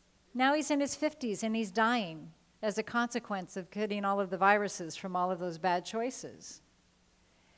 And you could tell that his family was angry at him. They were angry at the choices they made. And he called it out. I had my back to him. They wanted something out of his chart, so I was on the computer trying to pull whatever they wanted out of the chart. And I heard him look at his family and say, I'm sorry I've been such a shit. I'm sorry we're here now. So he was speaking to that anger that they had either openly talked about or had been silently harboring. I also find that my caregivers get mad at themselves. I should have made him eat normal. I should have stopped buying the alcohol for her. I should have recognized that that pain was more than what I thought it was. I should have said, I love you more. I should have acknowledged. There's a whole bunch of stuff that people carry into themselves and that they bring into this dance that we call dying. And it's a dance because one body is dying, but there are other people around that body that are completely engaged, whether they want to be or not. And then, it is always okay to be mad at God, if there is a God, or at the universe if there isn't a God. I don't know if there's a God. They don't teach that in medical school. And I will tell families that. It's okay to be completely ticked off. If you need to go have some words or flip God off or punch a pillow, go for it. Because, if there is a master of the universe or a divine spirit or a divine creator or a God, I'm pretty sure, gentlemen, I'm going to say she can handle it. We don't know, right? We don't have a clue. I also have families express a lot of guilt. And that guilt ranges from, I should have recognized the symptoms, I should have picked up the meds, I should have made a different food, I should have cleaned up the trash better, I should have married somebody different. It's interesting what the guilt is and how that comes out. And really, it's funny how it morphs. If you've ever had to kind of be stuck in yourself feeling guilty, you don't stay where you started. Right? So I might feel guilty that I didn't recognize how bad you felt. And it is so painful to stay present in that I couldn't recognize how badly you felt that then I'm going to feel guilty about not getting the house painted and not getting the car paid off and not feeding the kid down the street. It grows. And so oftentimes when I'm sitting with families and we're talking through what's going on, I will refocus back to, that's all nice. The world peace and the ocean and the marine life and the trash bag that's orbiting the planet, whatever that headline was this week. Let's come back to this. I also have families that are just desperate. The husband of my 37-year-old who died last week, he's desperate. She was diagnosed almost a year to the day of her death. She's had 1 year to live with this. He's had 1 year to live with this. At diagnosis, her children were 10 and 7. They were not told she was dying until 1 week before she died. This man has been desperate for the last year, watching his wife get sicker and not able to go there, not able to talk about it, not able to think that he's going to hurt his children by telling them the truth, not able to picture a life where she's not in it, not able to picture himself as a single dad.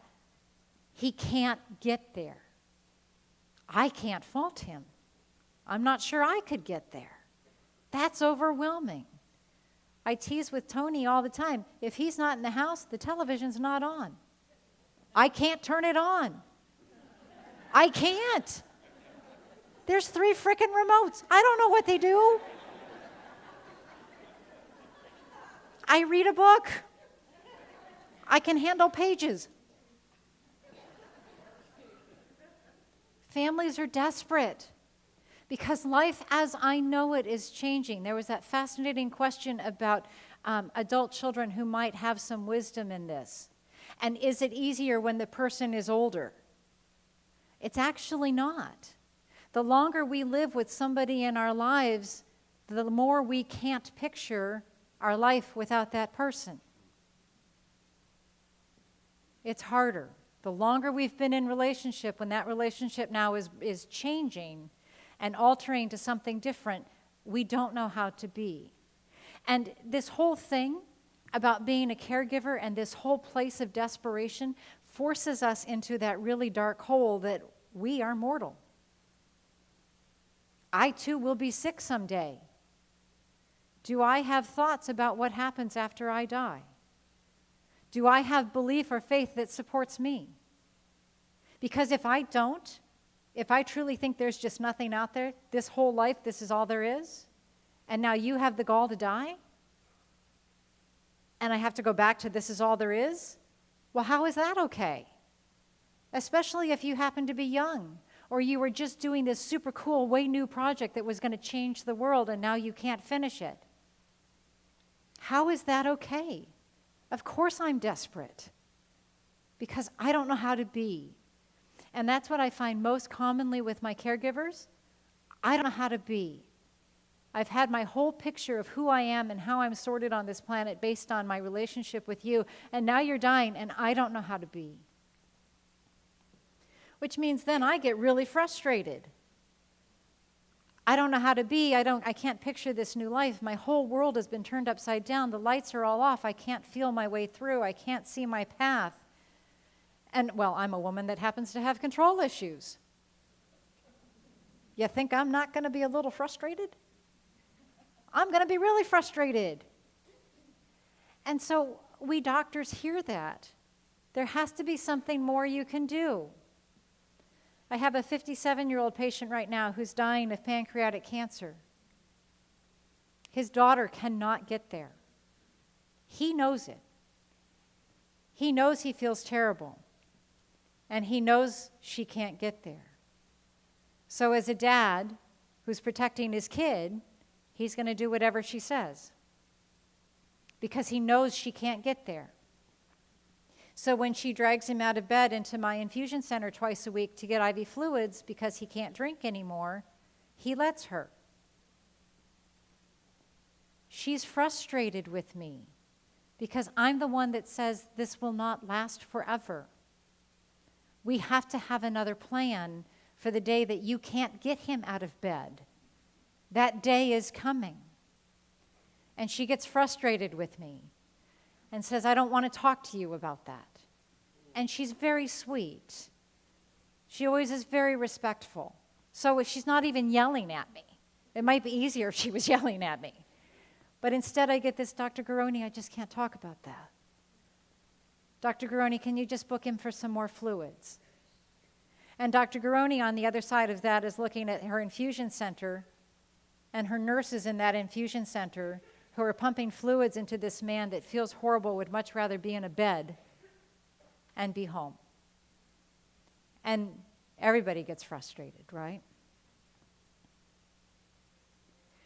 That whole notion of desperation and my world is upside down and I don't know how to be anymore. Well, none of us handle that really well, right? I had a path. I had a plan for my life. And maybe I wasn't really clear about it, but I at least knew I was getting up tomorrow.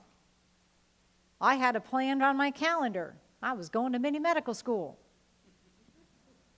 I had something that I was going to do. I had something at least set for the next 2 hours. And now all of a sudden, you're dying. What I don't know what to do now. Maybe you paid all the bills. God bless my husband. Not only can I not turn on the television, I don't know where the fuse boxes are. I don't know how they work. I sure as hell can't turn on the pool.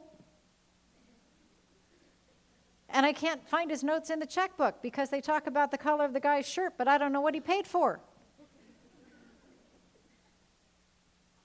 I don't know how to do these things.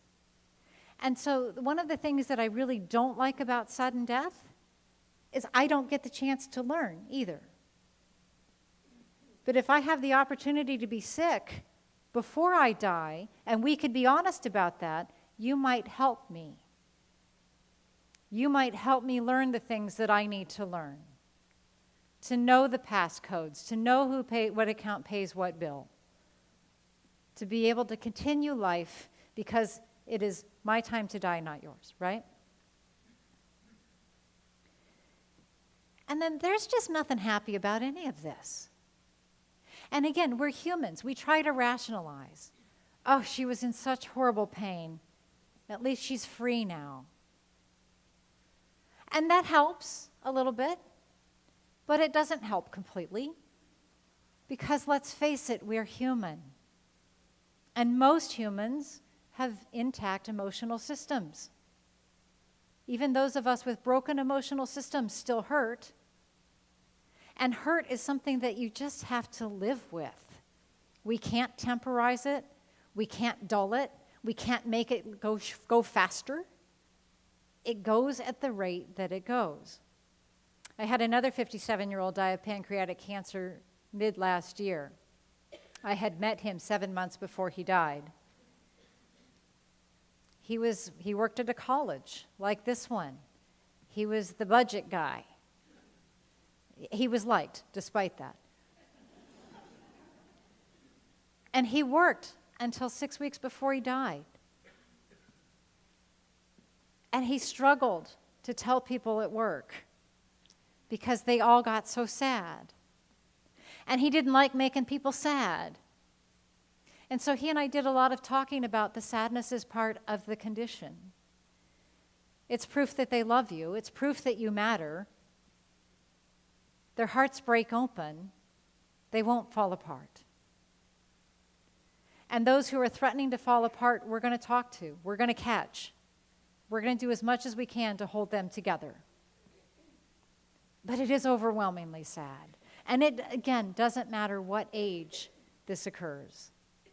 It doesn't matter if the dying person is an infant or 100 years old. It is overwhelmingly sad. We would argue that the younger you are, the more sad it is.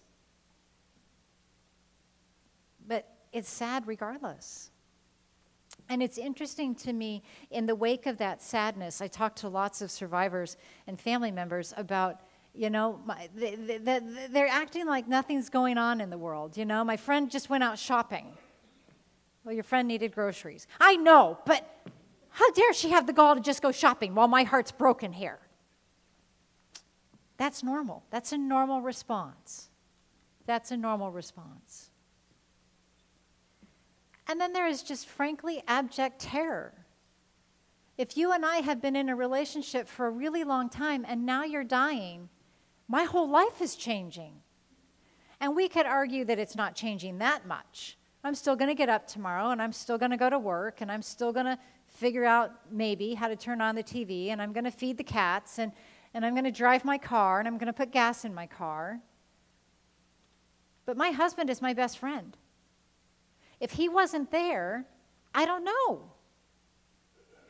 Life would figure itself out, but I'm frankly kind of terrified to think about that. Who's going to make my coffee? I don't even know how to use the coffee grinder. He keeps threatening to teach me, and I keep saying no. He has to stay alive then. God, I really do have control issues. I'm sorry. And what else I see in my caregivers is I see loss. I see them deny their own bodies. I was a resident at UC Davis Medical Center, and I was working at Kaiser as a resident. And at 7 in the morning, I got called down to the emergency room, and I admitted this little lovely tiny lady, and I don't remember what she was dying of, but she was dying, and she was really old. And her husband said, I know she's dying, just make her comfortable. And I said, okay. And so we got her into the hospital, and when I left at 6 o'clock that night, he was sitting at the bedside, holding her hand. It was very cute and very sweet. And I got into the hospital at 7 the next morning, and he was in exactly the same position, holding her hand, but now completely tremulous and shivering because he had been awake in that chair all night with no blanket, no food. And he was old too. So now all of his joints have frozen into that one position.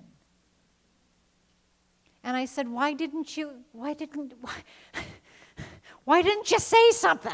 Oh, doctor, I didn't want to bother the nurses. I said, bull. So I went and got him some food, and I got him a blanket, and I made him stand up and uncreak everything. And he tried to refuse. And I said, no, I'm an Italian. You don't get to refuse food. It's what we Italians do. If you're upset, put a spoon in your mouth. have something good on it. But we lose our health. And so I now call that out when I'm dealing with an actively dying patient and I'm working with their family. We talk about that. I don't expect you to be able to eat. I do expect you to stay hydrated. Because if you don't stay hydrated, you're going to faint. And if you faint, then you're not available for your loved one. I see people not take their medicines. I don't know how many family members I have dealt with who now all of a sudden have their diabetes out of control and they can't walk because their neuropathy's bad, because their diabetes is out of control. Or folks who live with mental health issues at start and they stop taking their meds. How does that help anyone? You have to take care of your own body. And I watch caregivers lose their own way and lose their own purpose. I am nothing without you. So if you die, I'm going to take myself out. And I will tell you that what that does to the remaining family, I've had a caregiver do that. And he was cagey about it. When I was dealing with his wife, who was the one that was actually sick and dying, he told me that he was going to be fine. And she died, and it was calm, and it was fine. And he went home and took a bullet and ate it. That was not calm. That was not fine. And that family was torn apart because they had prepared for one death. They had not prepared for two. And so that whole desperation and that whole loss of purpose, that's where I spend my time when I work with families. It is the patient's time to die. It is not your time. I need you. For some reason, whether you like it or not, the universe needs you on this planet, in this body, for this time.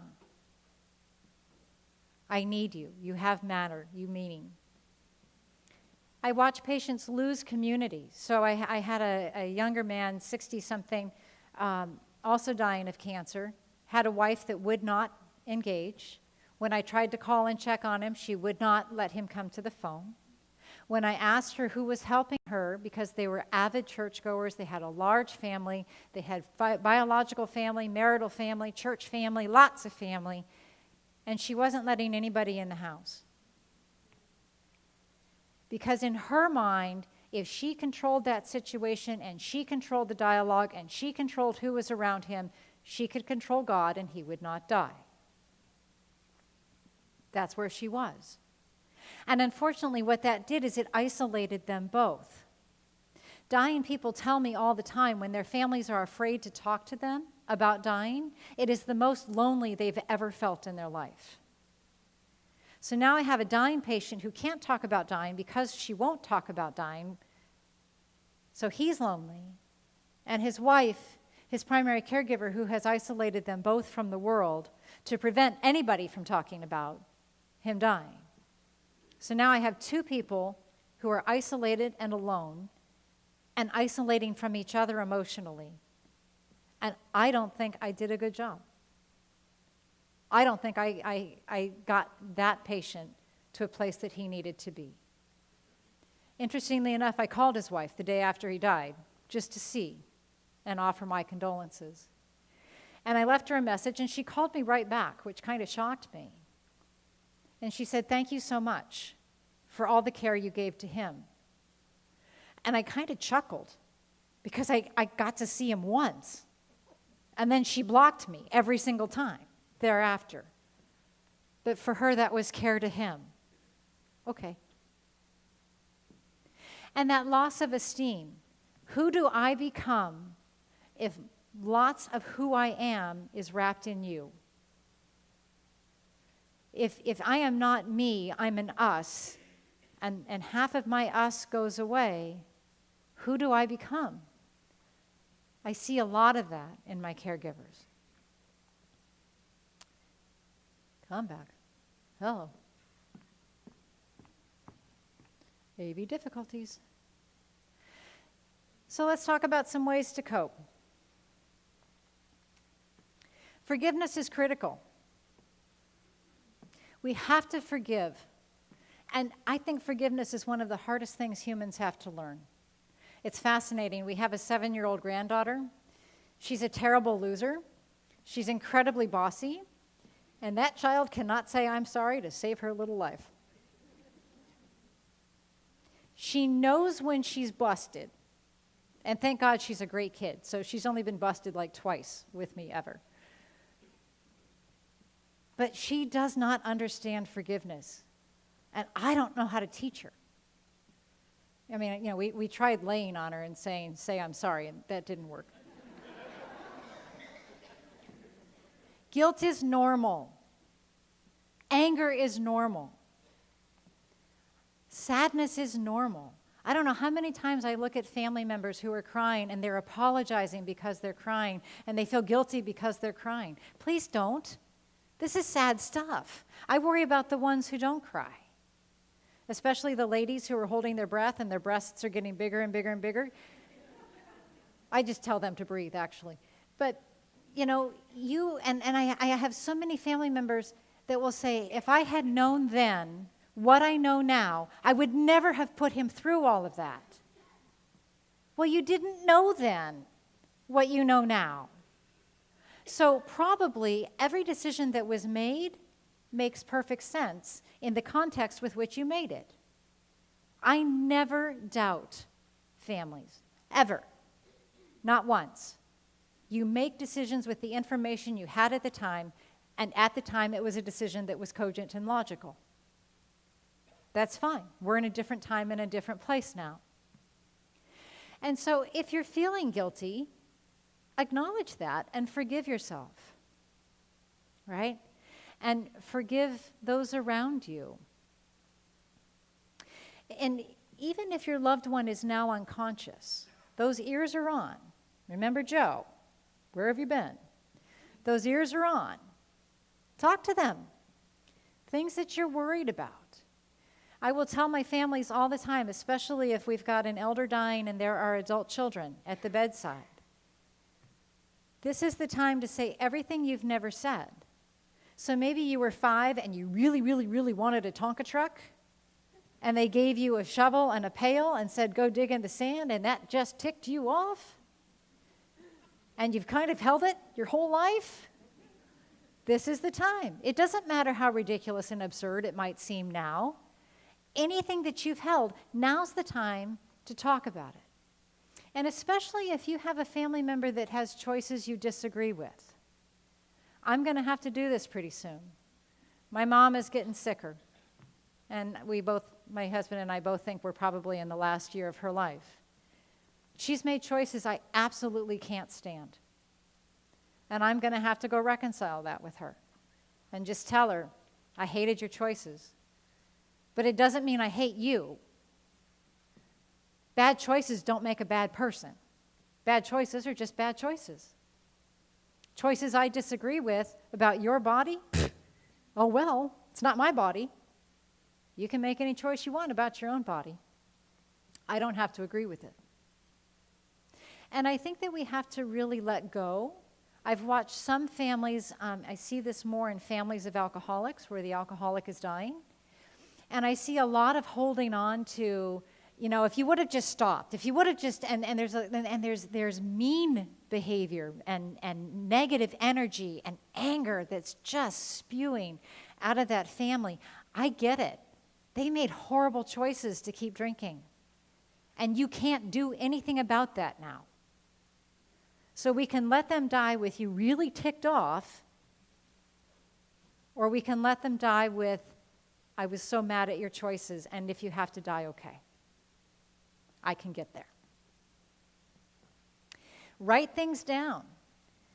So the other thing that we doctors do is we will puke a whole bunch of information on you in medicalese and expect you to get it the first time and then not understand why you didn't hear over half of what we said.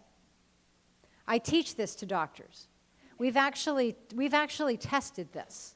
So when doctors ask an open-ended question like, how are you? We will interrupt you at 17.5 seconds. So you better talk fast. And then when you try and answer us, or you're diligently listening and humoring us that, yes, doctor, but you have no idea what we've said, and you're in the middle of grief, and all of this stuff that's going on, you can't possibly hold that. So write it down. Take other ears with you. It is always okay to have someone else in the room with you, to listen to what is being said. And there will be things that need to get done. So you all are, I'm certain, way more tech savvy than I am, but I think there's things like tweets and GoFundMe and Caring Bridge. There's stuff. I don't know what the stuff is, but find somebody in your circle that knows what the stuff is and let them do that work of notification or trying to call for help or trying to get some caregivers set up for you or running the vacuum or cleaning the toilet or picking up the groceries. Start making a list of things that need to get done so that we can get those established. And someone else can run your vacuum. Now, my grandmother didn't believe this. She was certain that that vacuum had a magic switch that only responded to her fingerprint and that nobody could clean the floor as well as she could. That's probably true. Nobody cleaned the floor the way Grandma did, who was on her hands and knees at 88 years of age with a hand rag.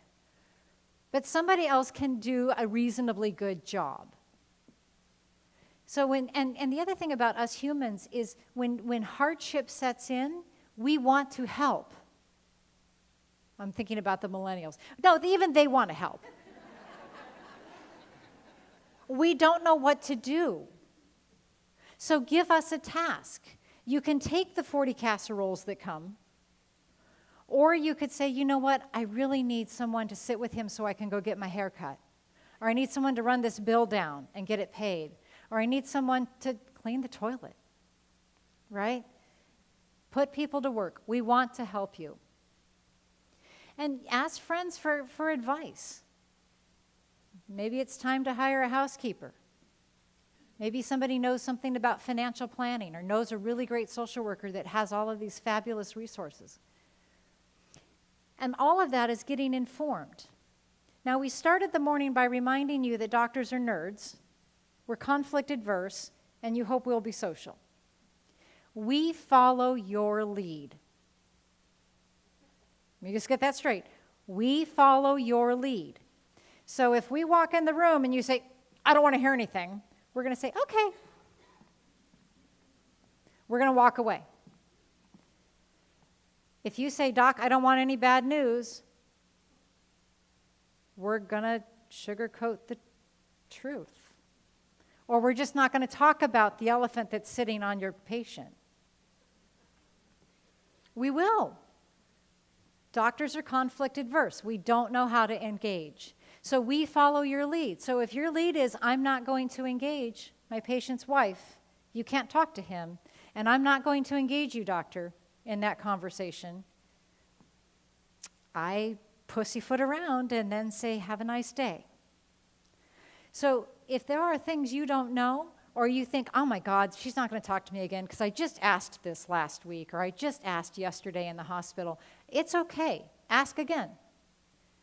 Get informed. Know what you need to know. What I have found is the families that tell me, I don't want to know anything, have a much harder time. I had a patient as a hospitalist probably 10 years ago now. She had esophageal cancer. The esophagus is the tube between the mouth and the stomach. So when cancer grows in that thing, you can't swallow. She had been changing her eating habits for a year. And what she told the family was a whole bunch of hoo-ha. She told them that she just didn't like McDonald's anymore because, they put fillers. And then she told them that she didn't like solid vegetables anymore because they were green. And she didn't like that anymore because it came from a cow. I mean, she made up all of these excuses about why she wasn't eating. So she comes to my hospital because she's dehydrated now and she can't walk and she's lost 100 pounds and she looks horrible. And we get a CAT scan and we find this nasty, ugly tumor that has metastasized everywhere. And I went into the room, and thank God, I got my foot in my mouth before I said anything. And I looked at her and I said, it strikes me interesting that you've had this year where you have not felt right. You're telling your family this stuff, and you didn't bother coming to see a doctor. Why is that? And she said, I don't want to hear what you have to say, Doc. And I said, even if it's something bad and it's about you. And she said, yeah, I don't want to hear what you have to say. And I said, okay, I can deal with that. We do have to make some decisions. So is there someone in this room that you trust to make decisions for you? And she said, yeah, I trust my husband. I said, okay. And I said, I think your husband and your son would like to know what's going on to great detail. May I tell them? Yes, you may. I said, I'm going to take them out of the room because you don't want to hear. Yes, that's fine, Doc. So that's what we did. We spent the next 2 days outside of the room talking about what was going on with her cancer. They were new to this, right? She's been hiding this for a year. So now all of a sudden they've been watching her tell them a bunch of hoo-ha about why she's eating what she's eating and making up all of these crazy stories.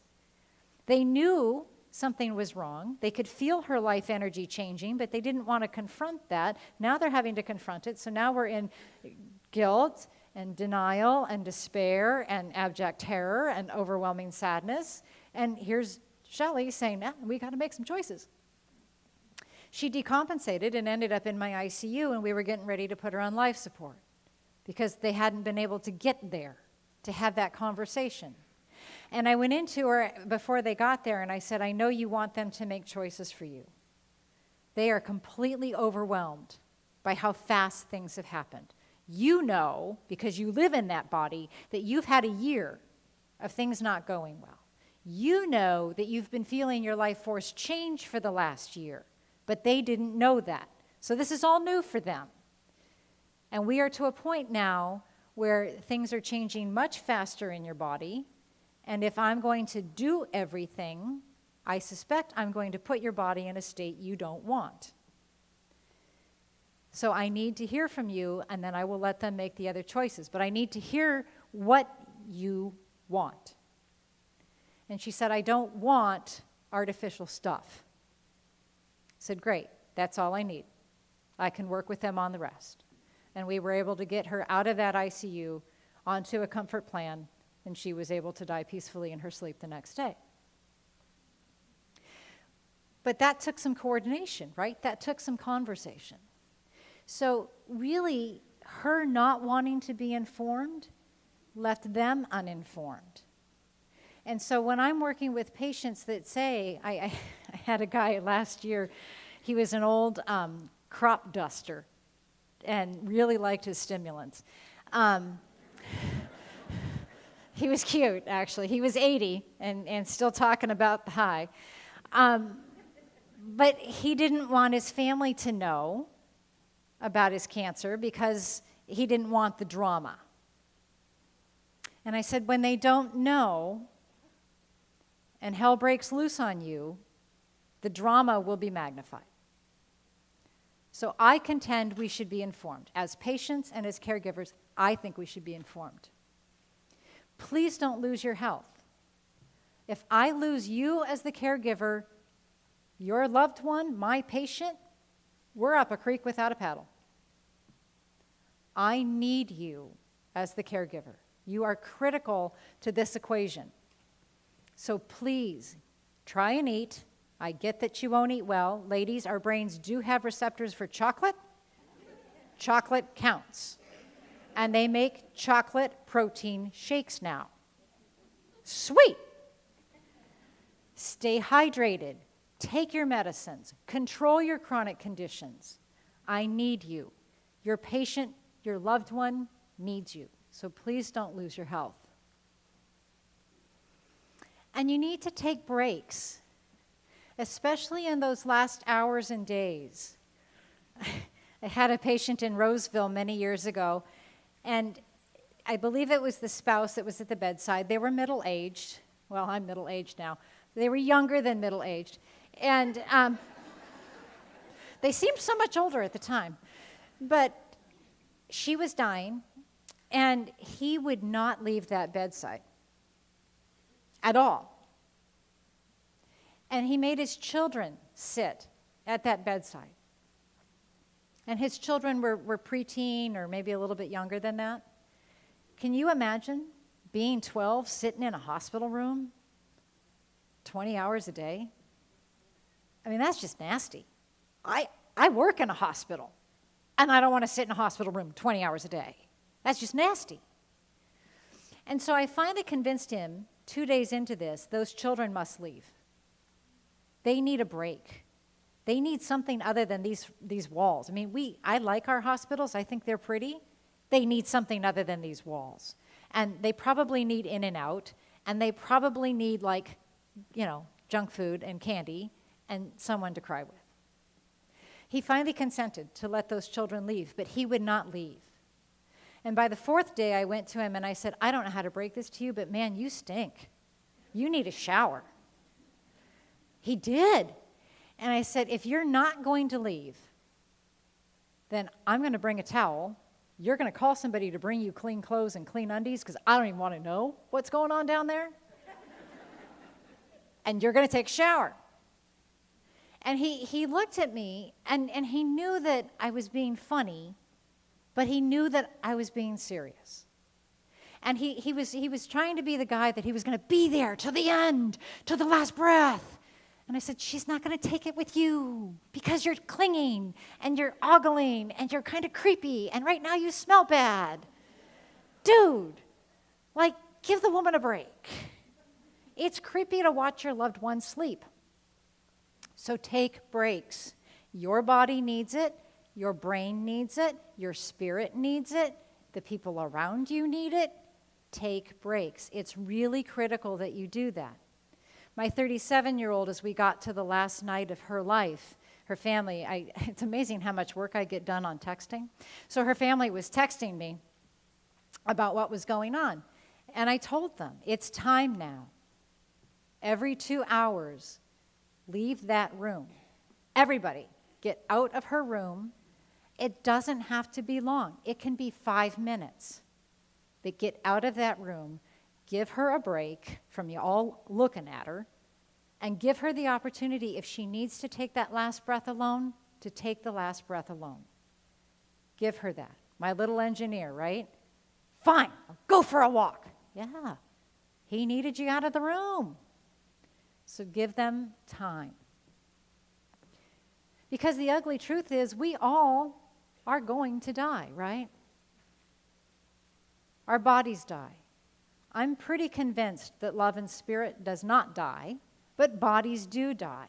And that doesn't mean that just because someone you love is dying, that you are dying too. Your heart is breaking open. You have a tremendous life change ahead of you. That is abjectly terrifying. It doesn't give you the pass to think that you're worthless. You are worthwhile. You have purpose. You have meaning. There is a reason it's not your time. I mentioned my grandma, age 70, pancreatic cancer wrapped around her splenic artery. Died of emphysema at age 88. Now, I joked that maybe she gave God the finger. I know she did. But my grandfather died 3 years before her of interstitial lung disease. That woman lived because she needed to take care of him in his illness and his death. She had purpose. And after he died, I thought, well, she might die pretty quickly. But no, she went another 3 years getting rid of all of his stuff.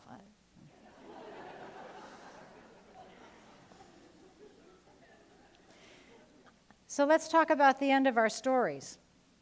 So Anne is 59 years old, stage 4 lung cancer. She's in my hospital now with this white clot syndrome. White clot syndrome has made all of her blood vessels sludging. So she now has blood clots in her extremities, in her guts, in her intestines, in her organs, in her lungs, in her brain. She's completely unconscious. She's sitting in my ICU. Well, she's laying in my ICU. Again, heart rate 185, blood pressure 40/20, oxygen level 20. She has 3 daughters at bedside with their spouses. She has her own spouse at the bedside. I get into the room around 9:30 in the morning. And they're talking amongst themselves, and they're asking about the dying process. She still has a tube down her throat attached to a ventilator. And they opted to let her die that way. My poor husband knows if he lets me die that way, I will haunt him. But Anne was more forgiving than I am. As they were talking about her oxygen level would bop from 20 up to 27, 28. And it would hold for a little bit, and then it would come back down. So they started telling me about her. I had time to hang out, and so they started telling me about her. She started her life as a nun, a Catholic nun. But what she really wanted to do was be a flamenco dancer. I don't quite know how you get that calling screwed up that early, but okay.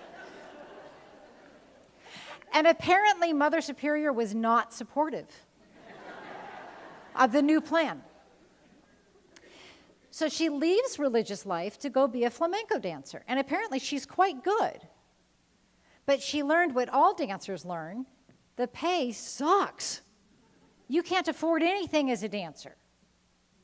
So she became a California prison guard. That's what I did. I just laughed. So she works the California women's prison as a guard by day, and she's a flamenco dancer at night. Is that not the best? And as her family's telling me about this, and things are particularly funny, where you laughed, that oxygen level would bop up to 27, 28.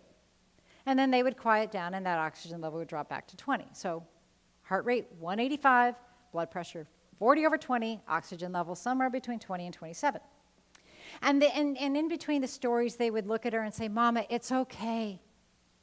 Mama, we're okay. You can go." And then they'd look at me like, "Why is she still here?" I don't know. I don't have a clue. Because the textbooks say none of that is compatible with life. You know, and I'm a resident. Like, I just got out of med school 2 years ago, so what the hell do I know anyway? And then they'd tell another funny story, and that oxygen level would bop up, and then it would drift back down, and they'd look at her and say, "Mama, it's okay. You can go." And then they'd look at me and say, "Why is she not going?" I don't know. So all of a sudden, I look at my watch because I'm a little bit thirsty, and 2.5 hours have passed. They've been at this for like 4 hours already, and those vital signs for 4 hours. And so I looked at him and I said, "You know, I'm a little thirsty. And you all have been here way longer than me. So by law of averages, one of you should be really, really thirsty. One of you should really, really have to pee. And like the rest of you probably just need a change of scenery because ADD is kicking in." I mean, that's the nice thing about being a physician. It's a great job for ADD. So I convinced them to go pee if they were the one that needed to pee, get water if they were the thirsty one, and just get out of the room. And they had told me before this about her life as a prison guard. And she apparently was like the forgive my language, the badass of prison guards. So like the inmates all knew you could tease that one, mess with that one, screw with that one, get something out of that one. You don't mess with her. No way, no how. And they kept saying, "Oh yeah, no, it's her way or the highway. That's just how she is." So they're walking through the door now, finally going to go take a break for their own bodies. This is hours after they have been telling her, "It's okay." They are in the doorway, and that woman flatlined. She didn't even slow down. Like normally, you know, you see the heart rate go 180, 170, 160, 150. She went 180, 80, 0. And I'm looking at that monitor going, holy, well, that's just fascinating. Again, I'm fun to take to parties. And her poor daughter looked at the monitor and she goes, "What?" And I said, I went and picked her up off the floor and I said, "It's okay. Yeah, she just died with you in the doorway. And clearly she didn't believe your nonsense about we'll be okay, Mama.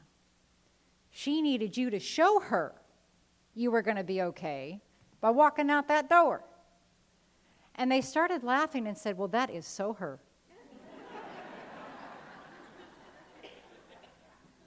We are who we are. We are who we are through our death. If you are an incredibly private person, your death will be an incredibly private death. If you are an outgoing, charismatic kind of person, you'll probably draw attention when you die too. It's okay. We are who we are. We don't change that, right? Now, Katie, on the other hand, remember Katie is 16. Katie has bone cancer. That cancer started in her leg. It is in every bone in her body. She has every vertebral level filled with cancer. That means every nerve coming out of her spinal cord is inflamed and irritated. Katie on Friday afternoon is on 900 milligrams an hour of morphine. She is awake and screaming. Now, when I met Katie, I could tell Katie was dying. And when I asked her doctor said, oh, no, she has no exit clause. Her organs are only 16 years old. She will die, but she's not dying anytime soon. And I remember thinking, that just doesn't feel right to me, but I could be wrong. So I worked on Katie through the weekend. By Monday morning, I had Katie on methadone. We could spend hours talking about methadone, at 90 milligrams an hour. Katie is now calm. Her pain is well controlled. And Katie is clearly dying. When I went in Monday morning, the nurses said, oh, she's hallucinating, doctor. She's not hallucinating. Katie's talking to the other side. She's getting ready to go. Now, I have to introduce you to Katie's mom. You can only imagine if you're a mom and you have a kid that dies at 16, there is zero that is okay about that. That's like a negative on every scale. It is not okay to have your kid die before you, and if your kid is 16, that's just ripping wrong. It didn't help that Katie's mom had her own degree of mental illness. So Katie's mom had put herself in a wheelchair a decade prior with nothing wrong with her body. And she tried to talk about how sick and ill she herself was. Katie's mom could not talk about Katie dying. Could not get there. She knew Katie had a cancer, and in her mind, this was just a bad weekend. And Katie was going to bounce back. So after seeing Katie and realizing that we were very close to her death, I went out and called my chaplain. And I said, I need Katie's dad. And when Katie's dad gets in today, we need to prep him to prepare for Katie's death, because I'm going to need him to be the one that midwifes her into heaven. Mama's not going to be able to do this. So that afternoon at 3 in the afternoon, Mom and I sat at the bedside. Katie's unconscious. Dad and the doctor that said Katie had no exit clause, she believed me this time, and the chaplain are over in the corner of the room. I can't really hear what they're talking about. Mama can't talk about the fact that Katie's dying, so Mama's making small talk. And I don't know what we talked about, the mall or something. Katie's unconscious. And all of a sudden, she's laying there, and all of a sudden she goes,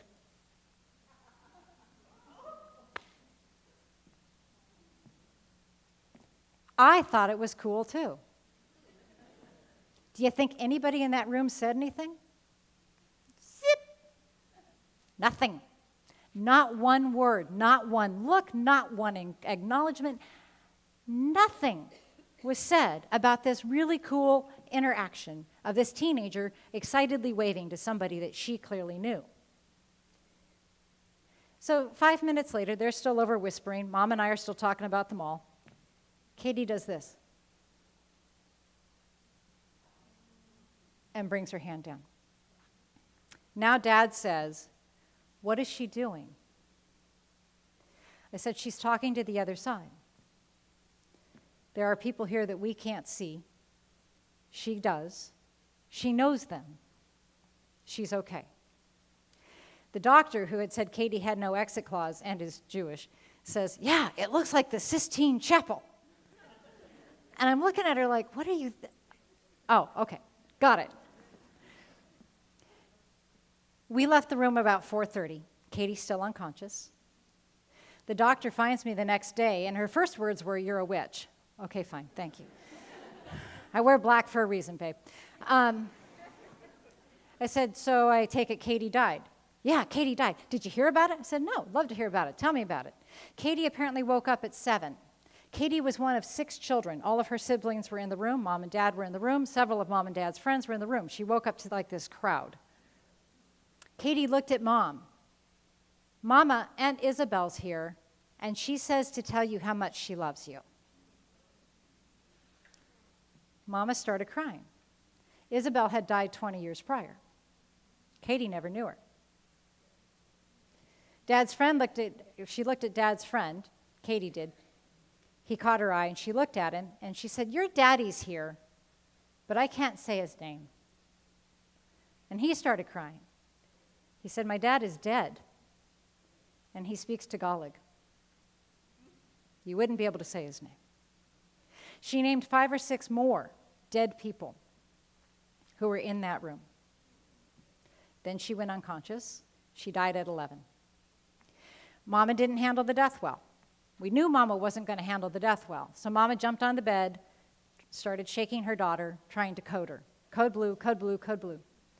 And interestingly enough, I miscalled it. I am wrong so many times.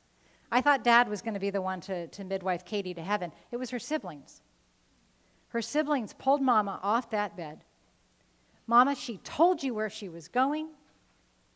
She told you who was here to take her. And she told you she was okay. Mama, you need to be okay.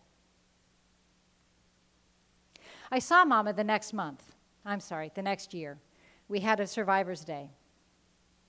And Mama was there. Mama's easily recognizable, the whole wheelchair thing, right? And I went up to her and I said, "Mom, I don't know if you remember me." And she said, "Yeah, you're the pain doctor." That's a good call. It's better than the death doctor. I'm happy with that. I said, "How are you?" And she said, "This has been the hardest year of my life." I said, "I can't imagine how horrifically hard this year has been." And she said, "But thank God for my children. I'm okay. We keep Katie alive in our own way. I'm okay." So what I've learned is that bodies die. Love does not die. Spirits do not die. My grandfather died at the age of 77 of colon cancer. He was always the life of the party guy. He was the one that everybody sought out, always the guy that had the funny stories. And a month before he died, we were talking about his death, and I said, "You know, I kind of am hoping you're going to come tell me a joke every now and then after you're in heaven. You don't have to, but I guess I should warn you now, if you don't, I'll come find you." I'm Italian. That's what I do. And God bless that man. Every year for the next 5 years on his birthday, I dreamed about him. And he was telling me a joke. I don't remember the jokes. He's stopped visiting. I think he's convinced me that love doesn't die. Spirits don't die, right? Hearts break open. They do not fall apart. We can hold you and let your heart heal into a new being and a new way. And that death will occur at the time the Spirit wants it. Docs don't choose that time. You don't choose that time. So for tomorrow, my wish for you is to remember that no one knows the right answer. Everything we've talked about this morning could be wrong because I can't research it. I don't really know. And since we don't really get to choose how we die or when we die, we should choose how we live. We should have some thoughts about our own mortality and what we might be willing to live with or not. And I think it is absolutely okay to hope for something bigger, to believe in purpose, to believe in meaning in the universe, and to hold on to that.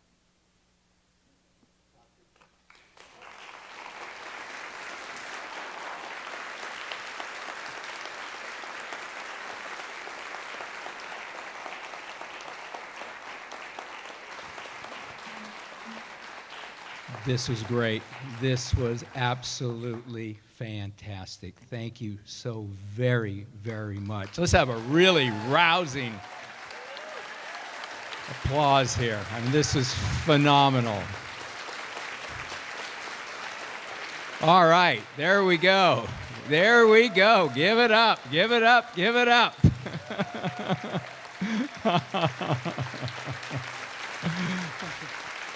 All right.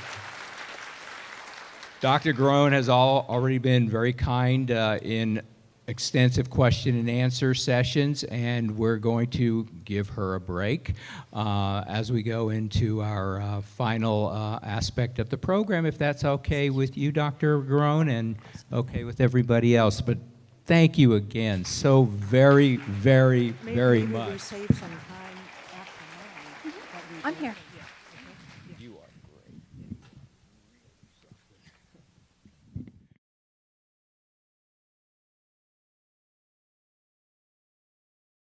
great. Good afternoon. It's not quite afternoon.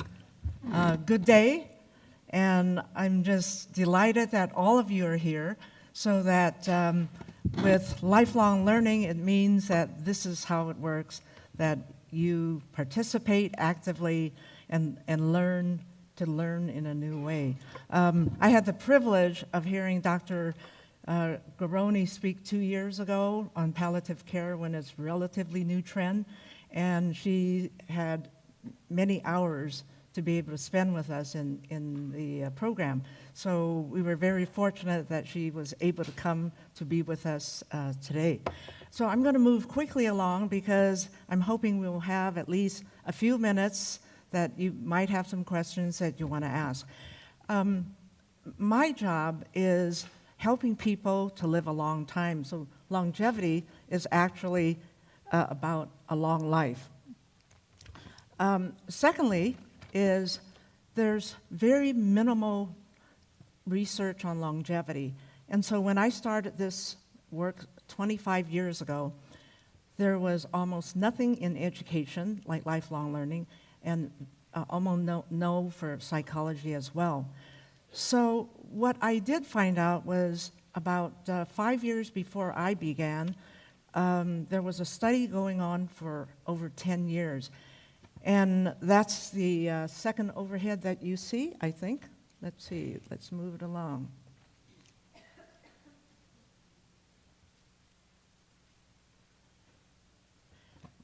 And you see that what I did was I picked from the findings of that important study, which is Successful Longevity, the MacArthur Foundation study with Dr. Rowe and Dr. Kahn. And there were many findings at the end that said, if anybody wants to research those areas, please take it on. So I decided to take on purpose in life, circle of friends, sense of optimism, and then the ability to manage your losses. Although those were not exactly the words, particularly in number 4 and number 3, I then said, okay, I think I can manage that and see what I can find out. So as a result of that, we did come up with significant, I had thousands of people who went through my training, and we found that in fact, we could identify what people could do and what they needed more training in. So to make this quick, because you have the paper in front of you, I want you to remember that the key words are living a long time means lifelong learning is living. So anything that you learn, you're actually living. So the first is purpose in life, and that as we mature and grow and age, we need to renew our purpose in life, because what was real for you at high school, you remember, or at the end of graduation in college, on your new job, being parents, and then being caregivers to people in your family and loved ones. So we're always learning, and the fact that you're sitting here today is the fact that you are a lifelong learner, because you're learning new things, and hopefully Mini Medical School is part of that education. Optimism was another part that I studied, and optimism is about really seeing the world very differently than maybe we are looking at life today. But it is about that the decisions and the will to live is one of the parts of being optimistic. So last Saturday, I put up some concepts for you to think about, that if you thought you could live a long time, we need to reframe that, and I'm going to go into that at the end. The third item is circle of friends, and it's defined by having a circle of people that you can depend on, that you can count on, and that they're people that you know well, that you could pick up the phone and say, I need some help. And in the research study, it talked about 12 to 13 people, or more if you like. So that's very important, because most of us, if you're working, it's not really possible to have 12 right then and there, but you continue to cultivate those friends and family members. And it only counts if you know that if you pick up the phone and say, you know, I'm out of milk, I need medication, would you help me with it? And when there's more time to talk about what it means to have a circle of friends, it really requires a much longer time period for me to share that with you. And then lastly, these are not their words, but the concept are my words, because I think they had difficulty putting the right words to the concept that I'm talking about, which is that do we have the ability to accommodate our losses and to renew ourselves as we lose friends, as we do caregiving to patients and loved ones? And I, too, echo what Dr. Garoni said. For all of us, if we've done caregiving, we know that those are times when you give everything that you have, and it is the most challenging times that you've ever had to live through. And for those who have gone through it, whether it's 6 months or 6 years or 15, whatever the time is, you say to yourself, you know, can I keep on doing it? And do I have the physical and emotional capacity to do it? And I applaud you, because everyone who's in this room has had losses. Could be loss of a job, loss of a pet, loss of having to move because you're going to leave people that you know. So each one of those significant life events affects all of you. I think the hardest one that I've researched is the one on loss. And so a couple years back, I decided to add 2 more to the research, and that was about lifelong learning, because there's still nothing about lifelong learning, and there's still nothing about hope. There's one small study about hopes and dreams. And I keep on talking about we need to renew our hopes and dreams like we did when we were excited and when the adrenaline was working. Everyone sitting in this room knows how to survive. And what I want to instill in you, and the inspiration about that, is that as you're sitting here today, you are reinventing yourself, and you're probably not even aware that that's what's happening. You're gaining new knowledge, and it is about your capacity to learn and to change. So let's go to the next overhead, which is the one with the circle.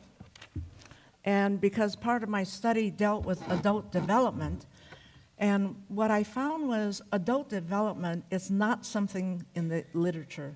There's not a lot of research studies about it. So all of a sudden, when you talk about, you know, from the first hour that you're born until you're about 18, there's lots of research. But somewhere along the way, everybody believes that at 21, you know everything about what it means to be an adult.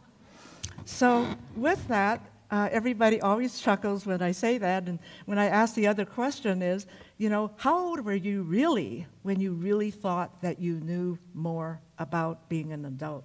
And, you know, sometimes we shake our heads and say, you know, we're constantly learning and constantly developing. So let me point you to this circle, and I want you to follow me with it because it's very simple. Most of what it's all about is that there are studies, or narrative studies, or what I would call, Gail Sheehy was one of the first people to say, well, people develop as adults in decades. That's not correct, because people develop differently. This one I found to be very effective in terms of that it goes around in a circle. So I'm going to point you to phase 1, which is first left-hand quadrant. And this is the one that when everything is just so well and successful in your life, and you say, man, this is a great world, I'm going for it, whether it's a new job, a new family, new relationship, a new pet, whatever it is, but you're going for it, and that's the most appropriate term to define this. Very often, phase one is also when we have to reparent ourselves. In other words, we have lots of messages that come to us as we're developing and maturing. So when we work on what I call reparenting, that's where it begins so that you find the new you. Phase two is called the doldrums. And the doldrum means that you are working, you are being with your family, but how many of you have ever felt sort of bored in your life because everything's kind of on automatic pilot? Okay, that's what's called doldrums. And it's a time when you're kind of resting, because when you're going for it in phase one, you're really exercising your adrenaline. And most people can't sustain that for any amount of time. So part of what I'm talking about is how do you sustain passion in your life and work? And that's how you do it. You have to rest sometimes, and then when you're resting, the next quadrant that you're going into is called cocooning. And basically, that's where, when your losses and life events affect you, and you'll find that your energy level is a little less, you're not as willing to reach out, you kind of are like a cocoon, and that soon you'll be blossoming into something, but you're not really sure what it is. And then phase four is you're always getting ready for something, but it's not defined clearly in your mind, not in your feelings. It comes and goes, and when you begin starting to resource yourself, like getting information, like contacting people who you think might be able to help you during this cycle that you're going through. And then when you're ready, then you go around again, and it is on going for it. And really being, present in the time right now. Now with this, everybody's different, and so because we're all individuals with a set of experiences and life events, everybody takes different time for it. If you've been a high achiever most of your life, and it's go, go, go, you're not going to spend a lot of time in 2 and 3 and 4. But I would encourage some of you that if it's go, go, go, go, go, that's always great. But maybe ask yourself, am I taking enough time to really enjoy the doldrums, enjoy the cocooning, and then getting ready for what is new? So that's just a simplified briefing on how this works. What I've done to this chart, because 2 critical people were involved in really the base research, Frederick Hudson, who has a wonderful, wonderful book on mastering adult development. And then I trained with Dr. Marion Bob Goulding, and all of my mentors and coaches have actually passed away, so I'm kind of carrying out their legacy. What I've added to this is kind of the ego states of psychology on this chart, so that those who are in the healthcare counseling and psychology areas can use reparenting and the parenting ego states and so forth. Let me move right along. We're just going to do a minute so that you can see her picture, which you see in your handout. She is still, I discovered her 22 years ago as the longest living individual in the world. She was 122 years old and 164 days. That's 22 years ago for me that I knew about her. And it never surprised me that she continues to be the real heroine and the legacy of her life. And these are all documented people. And so the next slide is the longest living American. Oh, let's see, and you have it in front of you. Yeah. oh, one more, sorry. There she is. And what's interesting about Miss Sarah is that she lived to 119 years and 97 days. She also has not been surpassed in the world, which is fascinating. And then the next person is, we must have lost someone along the way here. Let me just go on to the next one. Okay, this is somebody who lives in Marin County. And some of you know her. It's Pauline Ackerman. She just celebrated her birthday, and she's 110 years old. She lives in Corte Madera. I understand she wears high heel shoes. She goes shopping a lot. She drives her Cadillac around in town. And she actually uses a digital camera, as you can see.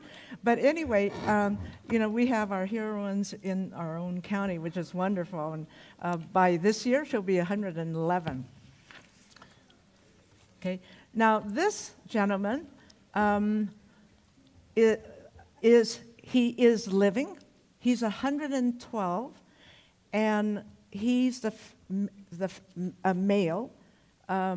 And he's been awarded the Guinness record. And what was interesting is, as I do this annually, I went through the documentation of people who lived the longest time. And I have to tell you, it's this much in terms of how long people are living. But what's very interesting is, all of you know that for life insurance, the actuarial studies were changed about 10, 12 years ago. Metropolitan Life does a lot of the research on people who are aging. And what that means to all of you sitting here is you all are projected to live a long time. The U.S. history is such that we're probably the pioneers. You know, we're the healthiest, we have a good style of living in this country and so forth. So the message I really want to communicate is, do not cut yourself short. It's no longer that genetics is the only factor that causes differences about our lifespan. It is now about how we live our life and what gives you meaning in life. And so this gentleman, and so I'm going to say this, but it's not true for those who are sitting here. The males, you may remember that 4 years ago when we started, we didn't have as many males in balance in the audience. And in the succeeding years now, we have had more. And it's important for us to remember that, you know, if you have sons, brothers, and spouse and partners, to remember that males work as women do a good portion of their life. And now you see people in Marin where men are having lunch out, breakfast out, just like women do. And when I first saw the trend, I said, hooray, hooray. Now, the one piece of data that I didn't put on here, but I'm going to tell you about it, that Marin County has the distinction nationally to have the longest living males in the country. Right, and so that's a celebration. And, you know, let's keep up the good work. And it's amazing, this last study that I looked at where they keep the data on documented individuals in the world, that the United States, it falls behind depending on what age you pick. And so 117, 115, we will see many more people, centurions. We'll see lots of super centurions in our community and elsewhere, and to applaud them, to celebrate them. And I always encourage all of you sitting in the audience that every birthday you have, please have a celebration. That's another way you can take care of yourself, that's a benchmark. And so I leave you with a couple of, oh, there it is, okay. So if you knew today, which you know now, that you could live to 122 years and 5 months or longer, what life changes would you make today and onward. And so you'll see people like 118, 120, and you know, the other day I asked you if you would do the following. And I want you to repeat this exercise because if you see it, then you'll know. So what you're going to do is you take your age today. Take your age today. It's not a multiplier. It is that you subtract it from 123. So the next chart will show it a little bit better. That adjustment was not made. So if you're 90 years old and there were a huge, my interpretation, significant number of 90-year-olds in the audience last year for Mini Medical School. I was so happy and so pleased to see that. And I hope you're here. Anybody? I know there are, okay, put up your hands. Okay. Anyway, so here's how this chart works. When you get that number, somebody gave me some feedback that their number was, the person was in their 60s, and then their number on the bottom was 68. Remember, it's a subtraction from the longest living individual, which is 123. If you go across the ladder, if you're in your 20s, you have 103 years to go. Can you imagine? If you're 20, it's wonderful. They can have 5 careers if they wanted it, or 5 vacations. So if you're in your 30s, just cross over the bar, and you'll see that. So if anybody in the room is 100, we're going to put that up on the chart the next time you see this. So just find your year, and then find your approximate year. Like if you're 80, you have at least 43 years more to go. My guess is, because this is one of the healthiest communities in the U.S., we have good health, good education, people exercise, they're very aware. I want to then point you to the most significant longevity studies. They're all here on one piece of paper. And there are longevity studies that have gone on for almost 100 years. And they go back and ask the people to come and get checked out by whatever institution, hospital that's conducting the study now. So those of you who have an interest in that, please do that.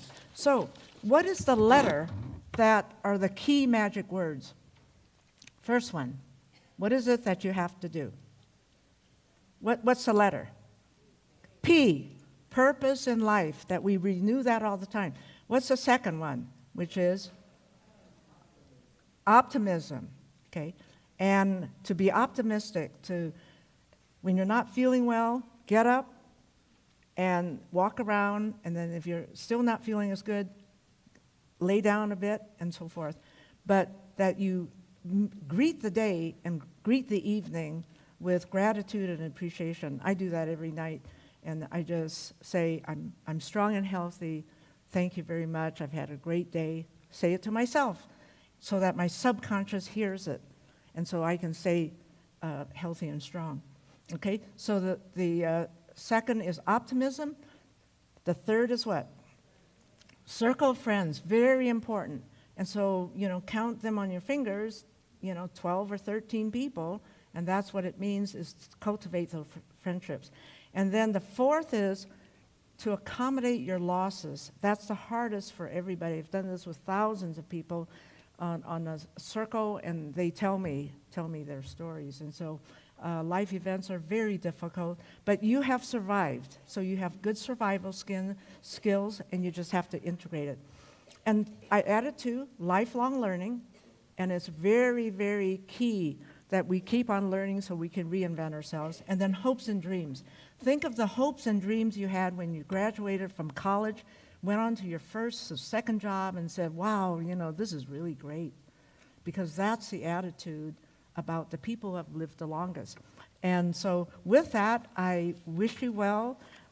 Come back next year and applaud to all of you. And thank you for being here. Okay, and I do want to leave you with one small piece of writing to kind of, I see people leaving. Let me do this after so that Dr. Kuhn can do his farewell, and then I'll. Going to release them. If you're No, that's all right. Go ahead, go ahead. No, go ahead. Well, there you have it. Let's give Dr. Long another round of applause. Thank you all for being here. Congratulations on you are now graduates of Mini Medical School. Go forth and prosper. I want to take the opportunity to thank those folks that have contributed financially to the support of the event. We are still accepting donations out in the lobby out there. We have certificates for you. Once you turn in your evaluations, we will give you a certificate. And we thank you again for your presence, and we look forward to seeing you next year.